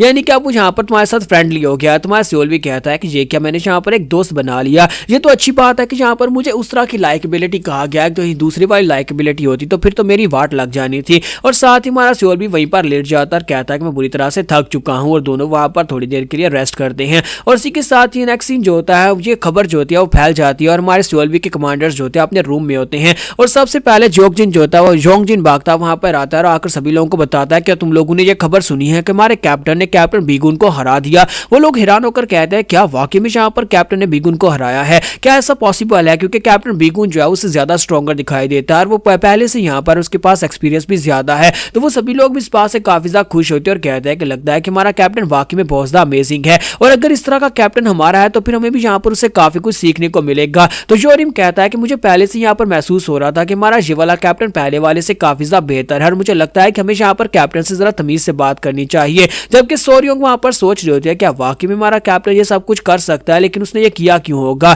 तो जोंगजिंग उसे कहता है कि इस बात का क्या मतलब है? तो वो कहती है नहीं कुछ नहीं, मैं तो बस यहाँ पर ऐसी बात कर रही थी। और साथ ही वहां सियोल भी अपने रूम में लेटा हुआ होता है कि उसी के साथ ही विंडो ओपन होती है और उसे कहा जाता है कि उन सभी की लाइकेबिलिटी तुम्हारे लिए काफी ज्यादा बढ़ गई है। सियोल भी काफी हैरान होता है और कहता है कि अब मैंने यहाँ पर ऐसा क्या कर दिया कि उन सभी की लाइकेबिलिटी अपने आप ही यहाँ पर बढ़ गई है। तो सियोल भी कहता है कि मुझे लगता है कि यहाँ पर मैंने उस बिगुन को हराया जिसकी वजह से उन सभी लोगों को पता चला है कि मैं स्ट्रॉन्गर हूँ और उनका कैप्टन बनने के लायक हूँ, जिसकी वजह से मेरी लाइकेबिलिटी यहाँ पर बढ़ी है। तो यहाँ पर हमारी एपिसोड 68 का एंड करेंगे। नेक्स्ट एपिसोड में देखेंगे वी सामा अब यहाँ पर हमारे सियोल के पीछे आने वाला है और सियोल उससे कैसे बच पाएगा ये हम लोग नेक्स्ट एपिसोड में देखेंगे। तो गाइस कैसे हैं आप सब लोग? मेरम सर्वाइवल इंस्टिंक्ट्स के एपिसोड 69 के साथ हाजिर हो। तो लास्ट एपिसोड के एंड पे हमने देखा था कि हमारा सियोल भी जो होता है वहां पर सो रहा होता है। जब वो उठता है तो लाइकेबिलिटी बढ़ चुकी होती है। वो सिस्टम में देखकर काफी हैरान होता है। जब वो उठने की कोशिश करता है अपने बिस्तर से तो वो उठ नहीं पाता और कहता है कि ये क्या हो रहा है, मैं उठ क्यों नहीं पा रहा। और सामने की तरफ देखता है उसे वहां पर चांद चमकता हुआ दिखाई देता है। तो वो कहता है ये क्या हो रहा है, यहाँ पर दिन के वक्त चांद क्यों निकला हुआ है। तो वहां पर स्योकडू होता है। तो स्योकडू कहता है कि बॉस मुझे यहाँ पर किसने बुलाया था कि तुम्हारी खिड़की टूट गई है, तो मैं वही जोड़ने के लिए यहाँ पर आया हूँ। तो मैं सुबह सुबह आ गया और मैं तुम्हें डिस्टर्ब भी नहीं किया, तुम सो रहे थे और मैंने सारा काम फिक्स कर दिया है। तुम्हारा सियोल भी कहता है कि स्योकडू ये क्या, अगली बार जब तुम यहाँ पर आओ तो मुझे बता कर आना। मुझे ऐसा ही लगा जैसे कि आसमान पर चांद निकल आया है, इसी वजह से तुम्हारा सर चमक रहा था। स्योकडू कहता है कि बॉस इस बात का क्या मतलब? तो कहता है कोई बात नहीं। और उसके बाद वहां सियोल भी जो होता है उनका खड़ा होता है वहां पर रेस्ट करने के बाद कहता है कि चलो फिर आज का दिन स्टार्ट करते हैं। और साथ ही वहां सियोल भी कहता है कि आज यहाँ पर क्या किया जाए, क्या बच्चों को सिखाया जाए। मुझे लगता है कि आज यहाँ पर उन सभी लोगों की ट्रेनिंग और स्किल्स को बढ़ाने सिखाने का वक्त है, क्योंकि वो सभी लोग काफी ज्यादा कमजोर हैं। उन सभी को यहाँ पर एक एक करके सिखाऊंगा तो ज्यादा बेहतर रहेगा। तो माँ सियोल भी वहां पर चूज करता है अपने ऑप्शंस को, और इसी के साथ ही वो कंपनी कमांडर क्लासरूम में पहुंच जाता है और कहता है कि चलो वहां पर चलकर देखते हैं कि वहां पर क्या हो रहा है। माँ सियोल भी सीधा वहां पर क्लासरूम में पहुंच जाता है, वहां पर जाकर उनको सिखाना स्टार्ट करता है। फिर सिस्टम तेजी के साथ महीने गुजारता जाता है, नवंबर, दिसंबर और इस तरह यहाँ पर जनवरी भी गुजर जाता है, फिर फरवरी भी गुजर जाता है। तो माँ सियोल भी कहता है कि मैंने यहाँ पर इन सभी लोगों को इतने महीनों से टीचिंग दी और इतने महीनों की टीचिंग के बाद इन सभी के रिजल्ट्स पहले से काफी ज्यादा बेहतर हैं, और वो सारी जो होते हैं उनकी लाइकेबिलिटी 80% पर आकर अटक जाती है। तो सियोल भी कहता है कि पिछले 5 महीने से मैं यहाँ पर उनको सिखा रहा हूँ, लेकिन लाइकेबिलिटी बढ़ने का नाम नहीं ले रही, ये 80 के ऊपर ही अटक गई, और जब तक ये 100% कंप्लीट नहीं होगी तब तक मैं इनको मिशंस नहीं दे सकता और ना ही किसी मिशन के ऊपर जा सकता हूँ। अब मैं यहाँ पर बुरी तरह से फंस चुका हूँ, ये डेड लॉक है, इतने महीनों से ये 80 से ऊपर नहीं जा रही, मुझे यहाँ पर कुछ और करना होगा। फिर साथ ही वहाँ सियोल भी कहता है कि मैं यहाँ पर ये सब कुछ आजमा कर देख चुका हूँ। फिर साथ ही सियोल भी कहता है कि यहाँ पर एक ऑप्शन बचता है जिसमें स्काउट द एरिया आता है, जिसमें मैं यहाँ पर अलग अलग जाकर उन सभी को उनकी फेवरेट जगह के ऊपर मिल सकता हूँ और उनसे बात कर सकता हूँ, और मुझे लगता है कि यही वो ऑप्शन है जो कि मेरी लाइकेबिलिटी को 80 से 100 पर पहुंचा सकता है। तो सियोल भी इसी के साथ ही वहां पर अपने ऑप्शन को चूज करता है और कहता है चलो फिर चलते हैं और जाकर इसके एरिया को स्काउट करते हैं, वहां पर चलते हैं जहां पर जियोक सॉन्ग है। तो वहां सियोल भी जो होता है वो बैक गार्डन की तरफ चला जाता है जहां पर जियोक सॉन्ग होता है। जैसे वहां पर अपीयर होता है तो जियोक सॉन्ग वहां पर ट्रेनिंग कर रहा होता है। सियोल भी उसको वहां पर देखता है कि वो ट्रेनिंग कर रहा है, तो वहां से निकल कर आता है, तो उसे कहता है कैप्टन तुम यहाँ पर क्या कर रहे हो। तो वहां सियोल भी से कहता है कि मैं तो बस यहाँ पर से गुजर कर जा रहा था और मैंने देखा कि तुम यहाँ पर ट्रेनिंग कर रहे हो। तो इसी के साथ ही जियोक सॉन्ग जो होता है उसे कहता है आप तो यहाँ पर काफी ज्यादा इंप्रेस्ड है, मुझे तो पता भी नहीं चला कब आप यहाँ पर मेरे पीछे पहुंच जाए, इसका मतलब यह है कि आप अपनी स्टाइल टेक्निक में काफी ज्यादा अच्छे हैं। तो वहां सियोल भी कहता है कि देखो यहाँ पर मुझसे बात कर रहा है, लास्ट टाइम ये मेरे पास से भागकर चला गया था क्योंकि उस वक्त मेरी लाइकेबिलिटी काफी ज्यादा लो थी। तो इसी के साथ जियोक सॉन्ग उसे कहता है कैप्टन मैं आपसे एक बात पूछना चाहता हूँ, बुरा ना मनाइएगा लेकिन मैं आपसे एक बात पूछना चाहता हूँ। सियोल भी कहता है कि हाँ पूछो ना, क्या पूछना चाहते हो। तो वो कहता है मुझे ये बताएं कि आप यहाँ पर इतने स्ट्रॉन्ग कैसे बने हैं, क्योंकि मुझे नहीं लगता कि आप पहले इतने स्ट्रॉन्ग थे। तुम्हारा सियोल भी जो होता है वो सोच रहा होता है कि अब मैं यहाँ पर इसे क्या बताऊं कि मैं इतना क्विकली स्ट्रॉन्ग कैसे बना, मैं तो सिस्टम की वजह से स्ट्रॉन्ग बना। तो इसी के साथ ही विंडो ओपन होती है, उसे वहां पर 4 ऑप्शंस दिए जा रहे होते हैं। तो वहां सियोल भी कहता है कि मुझे यहाँ पर इन्हीं 4 ऑप्शन में से एक ऑप्शन को चूज करके से बताना होगा, और ये ऑप्शन मुझे तभी दिए जाते हैं जब यहाँ पर आगे वाले के ऊपर उसका कोई असर पड़ने वाला हो। अब मैं यहाँ पर से जो भी ऑप्शन चूज करूंगा वो ऑप्शन जो है वो सामने वाले के ऊपर काफी ज्यादा असर डालेगा, और मेरे फ्यूचर के ऊपर भी और मेरे इसके साथ रिलेशन के ऊपर भी। तो सियोल भी कहता है कि मैं यहाँ पर झूठ तो बिल्कुल भी नहीं बोलना चाहता कि मैं यहाँ पर लकी था या फिर जो कुछ भी ऐसा कुछ मैं नहीं बोलूंगा, और ना ही मैं इसे निराश करना चाहता हूँ। तो वहां सियोल भी कहता है कि जिस तरह से वो मेरी तरफ देख रहा है मुझे लगता है कि उसे मुझसे कोई अपेक्षा है कि मैं उसे कोई ऐसा जवाब दूंगा जो कि उसके लिए काफी ज्यादा अच्छा होगा और जिसे वो फॉलो कर सकता है। तो सियोल भी कहता है कि मैं यहाँ पर पहले ऑप्शन को चूज करूंगा, और वो कहता है कि मैं बहुत ज्यादा डेस्परेट था। जियोक सॉन्ग उसे कहता है कि सर आपने कहा कि आप डेस्परेट थे, यानी कि पावरफुल बनने के लिए, स्ट्रॉन्ग बनने के लिए आपकी डेस्परेशन थी। तो वो कहता है कि हाँ मैं यहाँ पर बहुत ज्यादा डेस्परेट था। फिर साथ ही उसे कहता है कि तुम्हें पता है कि मैं कहां पर से आया हूं। तो वो कहता है नहीं सर मुझे नहीं पता। तुम्हारा सियोल भी उसे कहता है कि मैं एक ऐसी जगह से आया हूं जहां पर मेरे पास कोई घर नहीं था और मैं अपने पास्ट को याद भी नहीं करना चाहता, क्या तुम्हें अपना पास्ट याद है। तो वो कहता है नहीं सर मुझे भी अपना पास्ट इतना कोई खास याद नहीं है, यानी कि मेरा कोई घर नहीं था जिसे मैं यहाँ पर अपने लिए घर कह सकूं। तो सियोल भी कहता है कि मुझे बस यहाँ पर एक ही मेमोरी याद है जब वहां पर मैं जानवरों की गर्दनें काटा करता था, क्योंकि मैं एक बुचर हाउस में काम करता था। वहां पर बुचर हाउस में अजीब अजीब किस्म के मेरे पास जानवर आते थे, वहां पर पिग्स का मीट बनाना होता था, और जब पिग्स को मैं मारने लगता था वो अजीब सी आवाजें निकालते थे और मरते वक्त वहां पर उनके खून के छींटे मेरे मुंह पर पड़ते थे, और सारा दिन वहां पर खून से लिपटे रहना और फिर उनके टुकड़े टुकड़े करना, ये बड़ा अजीब लगता था। तो वहां सियोल भी जो होता है वहां पर कहता है कि मैं यहाँ पर उस सब की वजह से बहुत ज्यादा तंग आ गया था और मैं बस यही सोचता था काश मैं यहाँ पर से निकलूं और जाकर स्ट्रॉन्ग बन जाऊं। तो इसी के साथ ही वहां सियोल भी से वहां पर अपनी कहानी सुना रहा था, सोच रहा होता है कि मैं यहाँ पर इसे अपनी कहानी बनाता हूँ क्योंकि इसके अलावा मेरे पास बताने को कुछ नहीं है। फिर साथ ही वहां सियोल भी से कहता है क्या तुम्हें पता है कि एक बुचर हाउस के ऊपर जानवरों के खून की और उनके जो फ्लैश होता है उसकी स्मेल से ज्यादा गंदी स्मेल क्या होती है। तो इसी के साथ ही हमारा जियोक सॉन्ग जो होता है उसे कहता है कि एनिमल की पोटी और उसके डंग की, यानी कि उसकी पार्टी और साथ में उसकी सूसू की जो स्मेल होती है वो ज्यादा गंदी होती है। सियोल भी कहता है कि तुम्हें कैसे पता चला। तो जियोक सॉन्ग कहता है क्योंकि मैं भी यहाँ पर एक बुचर फैमिली से ही हूँ। तो जियोक सॉन्ग उसे कहता है कि मैं भी एक बुचर खाने में काम कर चुका हूँ जहाँ पर मुझे भी ये सारे काम करने पड़ते थे। सियोल भी कहता है चलो फिर आओ यहाँ पर बैठकर बातें करते हैं और अपनी पुरानी यादों को ताजा करते हैं, और दोनों वहां पर बैठ जाते हैं और दोनों वहां पर ढेरों सारी बातें करते हैं। जब वो दोनों वहां पर बातें करते हैं जियोक सॉन्ग काफी ज्यादा खुश लग रहा होता है, वहां पर खुश होकर उससे बातें कर रहा होता है। तो दोनों वहां पर बातें करते करते सोच रहे होते हैं कि कम से कम यहाँ पर बुचर के काम में एक बात तो है कि वहां पर हमें मीट खाने को मिलता था, और बर्फ वाले दिनों में जब मीट जम जाता था हथौड़े के हिसाब से तोड़ना पड़ता था और मीट के टुकड़े इधर उधर बिखर जाते, फिर उन्हें गर्म किया जाता ताकि उसके अंदर से मीट निकाल कर फिर उसे खाया जा सके। तो वहां सियोल भी कहता कहता है कि मुझे लगता है कि यहाँ पर इसकी वजह से, मेरे इस ऑप्शन की वजह से कि मैंने इसके साथ अपनी कहानी को शेयर किया, मेरी लाइकेबिलिटी बढ़ सकती है। जियोंग सुंग उसे कहता है कि सर क्या आप यहाँ पर ग्रेट इंपीरियल पवेलियन से आए हैं, मैंने कुछ लोगों से ये बातें सुनी है। तो मा सियोल भी कहता है कि मुझे लगता है कि मुझे इसे ये भी कहानी सुनानी पड़ेगी। तो मा सियोल भी उसे सारी की सारी बात बताता है कि कभी वो यहाँ पर ग्रेट इंपीरियल पवेलियन में एक छोटी सी स्क्वाड्रन का मेंबर हुआ करता था, लेकिन वो स्ट्रॉन्ग बनना चाहता था। इसी वजह से उसने एक बार वी सामा के लाइब्रेरी के अंदर, यानी कि उसके रूम के अंदर जाकर उसके कैबिनेट के अंदर से मार्शल आर्ट्स के टेक्निक्स को चोरी करने की कोशिश की, जिसकी वजह से वी सामा ने उसे सजा दी। लेकिन वो लकी रहा और वहां पर से उसे सन आर्काइव लाइब्रेरी में भेज दिया गया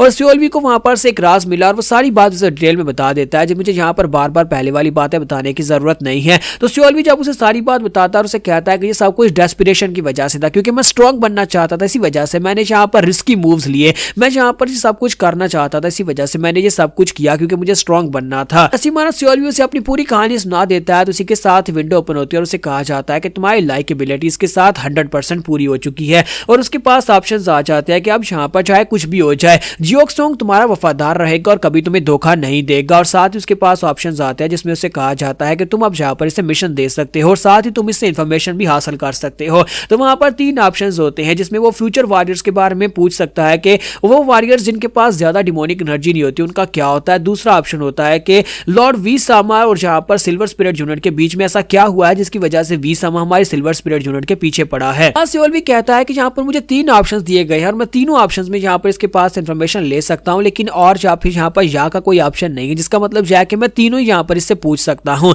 तो एक एक करके यहाँ पर सभी सवाल इससे पूछ लेते हैं। तो सियोल भी इससे पूछता है कि मुझे फ्यूचर वॉरियर्स के बारे में बताओ जिनके पास ज्यादा एनर्जी नहीं होती, उनका क्या होता है। तो जियोंग सुंग उसे कहता है कि सर जिनके पास ज्यादा एनर्जी नहीं होती उन सभी का भविष्य तो यहाँ पर यही समझ ले कि सारी जिंदगी पास एरंड बॉयज बनकर रह जाएंगे। जब भी कोई स्ट्रॉन्ग निकलेगा वो यहाँ पर जब जी चाहे उसके साथ खेल लिया, जब जी चाहे उसे मार डाला। क्योंकि डिमोनिक कल्ट के अंदर अगर आप यहाँ पर कमजोर है तो उसका मतलब यह है कि उससे अच्छा आप मर जाए, यहाँ पर कमजोर होने से अच्छा तो मरना बेहतर है। तो यहाँ पर हम लोग अपनी एपिसोड 69 का एंड करेंगे और नेक्स्ट एपिसोड में वी सामा जो है आएंगे और आकर माय जियोंग सुंग को मारने की कोशिश करेंगे। तब हमारा सियोल भी क्या करेगा, क्या वो जियोंग सुंग को बचा पाएगा।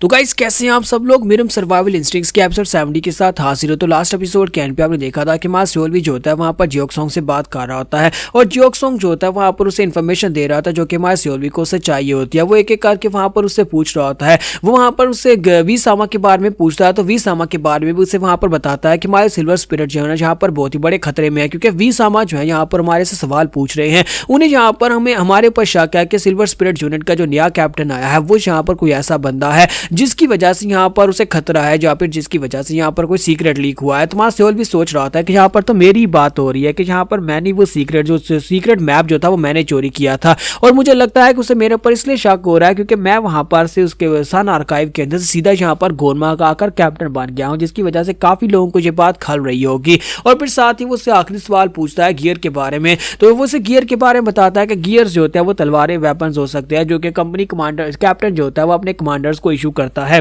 जब मिशन को पूरा करने पर मिलते हैं रिवार्ड्स के तौर पर बहुत सारी वेपन्स या फिर इस तरह की चीजें जो होती है वो लॉर्ड से मिलती हैं, जो कि आगे यहाँ पर अपने कमांडर्स को भी दी जा सकती हैं। जैसे कि तुम यहाँ पर हमारे कैप्टन और तुम यहाँ पर हमें इस तरह के गियर या वेपन्स दे सकते हो। और गियर और वेपन्स जो होते हैं यहाँ पर फाइटिंग में काफी ज्यादा यूज होते हैं क्योंकि इनसे हमारा काफी ज्यादा फायदा होता है और ये फाइट को जीतने में काफी ज्यादा मदद भी देते हैं। तो इसी के साथ ही वहाँ पर सारे सवाल पूरे हो जाते हैं। तो उसे कहता है तो क्या मैं यहाँ पर से जा सकता हूँ क्योंकि मुझे एक बहुत ही जरूरी काम करना है। तुम्हारा सियोल भी उसे कहता है कि हाँ क्यों नहीं, तुम यहाँ पर से जा सकते हो। जबकि उसे वहाँ पर ऑप्शन भी आ रहा था कि अगर तुम चाहो तो तुम यहाँ पर इसे एक मिशन दे सकते हो, यहाँ पर इसे कोई काम दे सकते हो और वो रिफ्यूज नहीं करेगा। लेकिन मां सियोल भी उसे वहां पर कुछ भी नहीं कहता और कहता ठीक है तुम जाओ। और इसी के साथ जियोंग सुंग जो होता है वहां पर से चल पड़ता है। तो जियोंग सुंग जब वहां पर से जा रहा था मां सियोल भी वहां पर चुपचाप अपने आप बैठा होता है और अपने आप बैठे बैठे इसी के साथ ही मां सियोल भी जो होता है उसका सिस्टम उसका अपने आप एक्टिवेट होता है और वो सीधा वहां पर जियोंग सुंग के साथ कनेक्ट कर देता है। जो जियोंग सुंग देख सकता है वही अब हमारा सियोल भी देख सकता है। सियोल भी इस बात से काफी हैरान होता है, कहता है कि सिस्टम ने यहाँ पर मुझे जियोंग सुंग के साथ क्यों जोड़ दिया, मुझे यहाँ पर वो सब कुछ दिखाई दे रहा है जो कि जियोंग सुंग देख रहा है। थोड़ी देर पहले तो यहाँ पर जियोंग सुंग मेरे पास था, अब यहाँ पर जियोंग सुंग कहाँ पर जा रहा है। तो वो कहता है कि जियोंग सुंग तो यहाँ पर से आगे की तरफ बढ़ता जा रहा है, लगता है वो क्लासरूम की तरफ ही जा रहा है। लेकिन इसी के साथ ही वहां पर सामने से वी सामा निकल कर आ जाता है। तो वी सामा वहां पर आने के बाद जियोंग सुंग को रोकता है और उसे कहता है कि लड़के रुको, क्या मैं यहाँ पर तुमसे कुछ पूछ सकता हूँ कि तुम यहाँ पर क्या कर रहे हो। तुम्हारा सियोल भी जो होता है वो भी इस बात से काफी हैरान होता है क्योंकि अब यहाँ पर उसके सामने वी सामा होता है और अब यहाँ पर वो उसके स्टैट्स को देख सकता है तो वी सामा के पास तो बहुत ही भारी भरकम स्टैट्स होते हैं, जिसमें उसकी हेल्थ जो होती है वो 300 मिलियन पार होती है और उसकी की जो होती है वो 500 मिलियन पार होती है और साथ ही वहां पर उसकी जो अप्रोक्सीमेट फाइटिंग पावर होती है वो 300 मिलियन पार होती है। पता नहीं ये 300 मिलियन से यहाँ पे 30 मिलियन है। सियोलवी के पास वहां पर ऑप्शन आता है और उसे कहा जाता है कि तुम क्या करना चाहोगे, क्या तुम फाइट करना चाहोगे जहाँ पर थोड़ी देर वेट करना चाहोगे। तो सियोलवी कहता है कि ये कमीना यहाँ पर क्यों आया और उसने यहाँ पर जियोक्सोंग को क्यों रोका होगा, और इसी के साथ ही सियोलवी कहता है कि मुझे यहाँ पर थोड़ी देर के लिए रुक कर देखना चाहिए क्योंकि यहाँ पर जियोक्सोंग को तो नहीं मारने वाला, इससे बात ही करेगा। तो देखते हैं क्या है यहाँ पर क्या करने के लिए आया। और इसी के साथ ही मैं सियोलवी वहां पर सोच रहा होता है कि अगर फाइट करने का ऑप्शन को चूज करूंगा तो मैं इसे फाइट करके किसी भी एंगल से हरा नहीं सकता क्योंकि इसके स्टैट्स मॉन्स्टरस स्ट्रेस है। इन जैसे स्टैट्स के साथ तो मैं इसे कभी भी नहीं हरा सकता क्योंकि इसकी पावर लेवल मुझसे बहुत ज्यादा है। और साथ ही मैं सियोलवी जो होता है वहां पर वेट का ऑप्शन चूज करता है। जब वेट के ऑप्शन को चूज करता है तो जियोक्सोंग उसके सामने सर झुकाते हुए कहता है कि सर आप यहाँ पर क्या कर रहे हैं। तो इसी के साथ ही उसे कहता है कि मैं यहाँ पर एक जरूरी काम से आया हूँ, तो क्या तुम यहाँ पर मुझे बताओगे कि तुम्हारी डेड स्पिरिट कंपनी का कैप्टन कहां पर है, मैं उससे मिलने के लिए आया हूं। तो जियोक्सोंग जो होता है वो काफी हैरान होता है कि यहाँ पर कैप्टन के बारे में क्यों पूछ रहा है, जबकि हमारा सियोलवी उसके पर्सपेक्टिव से काफी हैरान हो रहा होता है, कहता है कि ये मुझे क्यों ढूंढ रहा है। साथ ही में सियोलवी कहता है कि मेरा यहाँ पर इसके साथ ज्यादा कुछ इंटरेक्शन तो नहीं है क्योंकि मेरी पिछली लाइफ में मरने से पहले यहाँ पर इसने मुझे सन आर्काइव में भेज दिया था। सन आर्काइव लाइब्रेरी में जाने के बाद मैंने बस यहाँ पर डायरेक्टली लॉर्ड गोनमा को अप्रोच कर लिया। कहीं ऐसा तो नहीं किसी यहाँ पर पता चल गया है कि मैंने इसके पास से उस नक्शे को चोरी किया था और उस नक्शे को चोरी करके मैंने गोनमा को दे दिया, लेकिन इसे कैसे पता चल सकता है क्योंकि पिछली लाइफ में ऐसा कुछ हुआ नहीं था। और इसी के साथ जियोक्सोंग उसे कहता है कि आप यहाँ पर हमारे कैप्टन को ढूंढ रहे हैं। तो वी सामा उसे कहता है अगर तुम यहाँ पर डेड स्पिरिट कंपनी के एक मेंबर हो तो फिर मैं यहाँ पर तुम्हारे कैप्टन को ढूंढ रहा हूँ। तो जियोक्सोंग कहता है कि हाँ यहाँ पर मैं भी डेड स्पिरिट कंपनी का एक कमांडर हूँ। सियोलवी कहता है कि जियोक्सोंग अगर यहाँ पर मेरे बारे में बताना चाहे तो बता सकता है क्योंकि मैं यहाँ पर अभी थोड़ी मिनट हुए होंगे हम दोनों को अलग हुए हुए, इसे पता है कि इस वक्त मैं कहाँ पर हूँ, मैं गार्डन में पेड़ के नीचे बैठा हुआ। अगर ये उसकी बता देता है तो मुझे लगता है कि वी सामा अभी आकर मुझे मार डालेगा। लेकिन अब यहाँ पर क्या होगा, मुझे लगता है कि जियोक्सोंग यहाँ पर अपना मुंह खोल देगा और मेरे बारे में बता देगा। तो जियोक्सोंग उसे कहता है कि सर प्लीज मुझे माफ करिएगा, मुझे नहीं पता कि हमारे कैप्टन कहाँ पर है, इसलिए प्लीज यहाँ पर मुझे माफ करिएगा। वो तो अभी भी यहाँ पर हमारी स्क्वाड्रन के नए कैप्टन आ रहे, हम दोनों में इतनी कोई बातचीत भी नहीं है, मैं यहाँ पर कैप्टन को सही तरह से जानता भी नहीं हूँ, तो मैं तो यहाँ पर उनके बारे में कुछ भी नहीं जानता, इसलिए मैं यहाँ पर उसके बारे में ज्यादा कुछ बता भी नहीं सकता कि इस वक्त कैप्टन कौन सी जगह के ऊपर होगा, उसकी लोकेशन क्या है। तो वी सामा उसे कहता है अच्छा तो ये बात है। फिर साथ ही वो पीछे की तरफ मुड़ते हैं, जैसे ही वो पीछे की तरफ मुड़ते हैं वहीं पर रुक जाते हैं और रुकने के बाद से कहते हैं कि अच्छा मुझे यहाँ पर कुछ बात याद आ गई कि तुमने यहाँ पर ये कहा कि तुम्हें नहीं पता कि तुम्हारा कैप्टन कहाँ पर है, लेकिन तुम्हें नहीं लगता कि तुम कुछ ज्यादा बदतमीज हो, तुम्हें नहीं लगता कि जब यहाँ पर कोई एल्डर तुमसे ये पूछे कि तुम्हारा कैप्टन कहाँ पर है, उसे आगे से ये कहने की बजाय कि तुम्हें नहीं पता, तुम ये नहीं कह सकते थे कि तुम यहाँ पर उसे ढूंढने में मेरी मदद करोगे। तो जियोक्सोंग उसे कहता है कि सर माफ करिएगा, अभी अभी आपने यहाँ पर क्या कहा मुझे समझ नहीं आ रही। तो इसी के साथ ही वी सामा उसकी तरफ आगे बढ़ता है, उसके करीब जाता और कहता है लगता है कि गोनमा ने तुम सभी लोगों को यहाँ पर तमीज नहीं सिखाई, गोनमा के डिसाइपल्स के अंदर बिल्कुल भी तमीज नहीं है। और आगे बढ़ता है, उसके मुंह पर थप्पड़ दे मारता है और जैसे ही वहां पर जियोक्सोंग को थप्पड़ मारता है उस बेचारे के मुंह से ब्लीडिंग होना शुरू हो जाती है। वो सर झुकाता और कहता है प्लीज प्लीज सर मुझे माफ कर दीजिएगा। तो वो कहता है कि अब यहाँ पर तुम्हें माफी मांगनी है और साथ ही वहां पर अपनी डेविलिश स्माइल देते हुए वी सामा अपने पास से नाइफ निकालकर उसके सामने फेंकता और उसे कहता है अगर तुम्हें यहाँ पर माफी चाहिए तो फिर तुम्हें माफी मांगने के लिए इस बात का सबूत देना होगा कि वाकई में तुम्हें इस बात का पछतावा है कि तुमने यहाँ पर किसी एल्डर के सामने गलत बात की है। तो जब उसके सामने नाइफ फेंकता है हमारे सियोलवी को अपने दिन याद आ जाते हैं जब उसके सामने उसने नाइफ फेंका था और कहा था कि अपना बाजू काट कर दिखाओ। तो सियोलवी कहता है कमीना घटिया इंसान कहीं का। और साथ ही विंडो ओपन होती है और उसे कहा जाता है कि क्या करना चाहते हो, फाइट करना चाहते हो या वेट करना चाहते हो। तो हमारा सियोलवी कहता है कि ये घटिया इंसान जहाँ पर हो सकता है कि उसे कहे कि अपना बाजू काटो या उंगली काटो या हाथ काटो, तो क्या मैं यहाँ पर इसे फाइट करके इसे रोक सकता हूँ, क्योंकि मैं इसे रोक तो बिल्कुल भी नहीं सकता। लेकिन वो कमीना यहाँ पर जियोक्सोंग को जान से नहीं मार सकता, क्योंकि अगर जियोक्सोंग यहाँ पर मर जाता है तो गोनमा इसे बिल्कुल भी नहीं छोड़ने वाला। इस वक्त वी सामा जो है वो अपने ग्रेट इंपीरियल पवेलियन का मास्टर या फिर एल्डर हो सकता है, लेकिन इस जगह के ऊपर गोनमा का राज चलता है और अगर वो गोनमा के एक कमांडर को इस तरह से मार डालेगा तो उसे इस बात का जवाब देना पड़ेगा। इसका मतलब यह है कि वो यहाँ पर कम से कम उससे कोई ऐसी डिमांड तो बिल्कुल भी नहीं करने वाला जिससे यहाँ पर उसे कहेगा अपना बाजू काटो या फिर हाथ काटो। तो मैं फिलहाल के लिए यहाँ पर थोड़ी देर के लिए और वेट करता हूँ, देखता हूँ कि यहाँ पर आगे क्या होगा। तो मां सियोली फिर से वहां पर बिट लॉन्गर के ऑप्शन को चूज करता है। जब वो उसको चूज करता है तो जियोक्सोंग उसे कहता है कि सर आप मेरे साथ ऐसा क्यों कर रहे हैं। सियोलवी से सियोलवी नहीं वी सामा उसे कहता है कि क्या मतलब है कि मैं तुम्हारे साथ ऐसा क्यों कर रहा हूँ। जियोक्सोंग कहता है कि सर मैं सिल्वर स्पिरिट यूनिट में हूँ। सिल्वर स्पिरिट यूनिट जो है वो लॉर्ड गोरमा के नीचे काम करती है और हम लोग आपको सर्व नहीं करते। इसके बावजूद आप यहाँ पर आए और आकर आपने मेरे मुंह पर थप्पड़ मार दिया। आपको नहीं लगता कि आपको यहाँ पर अगर मेरी बदतमीजी नजर आई है तो फिर आपको जाकर प्रोसीजर को फॉलो करते हुए लॉर्ड गोनमा से जाकर मेरी शिकायत करनी चाहिए, ना कि खुद यहाँ पर मेरे पर हाथ उठाना चाहिए। अब तो बस जानबूझकर यहाँ पर मुझे टारगेट कर रहा है, क्योंकि मैंने यहाँ पर आपको अपने कैप्टन के बारे में नहीं बताया, जिसकी वजह से आपको शायद गुस्सा पहुंचा है और इसकी वजह से आप यहाँ पर इस तरह की बात कर रहे हैं। आपने यहाँ पर मुझे मारा भी है। तो इसी के साथ ही सियोल भी खुश हो रहा था और कहता है कि जियोक्सोंग ने बहुत ही अच्छा काम किया। यहाँ पर इसके सामने जो बातें कर रहा है वाकई में यहाँ पर जस्टिफाई करती हैं।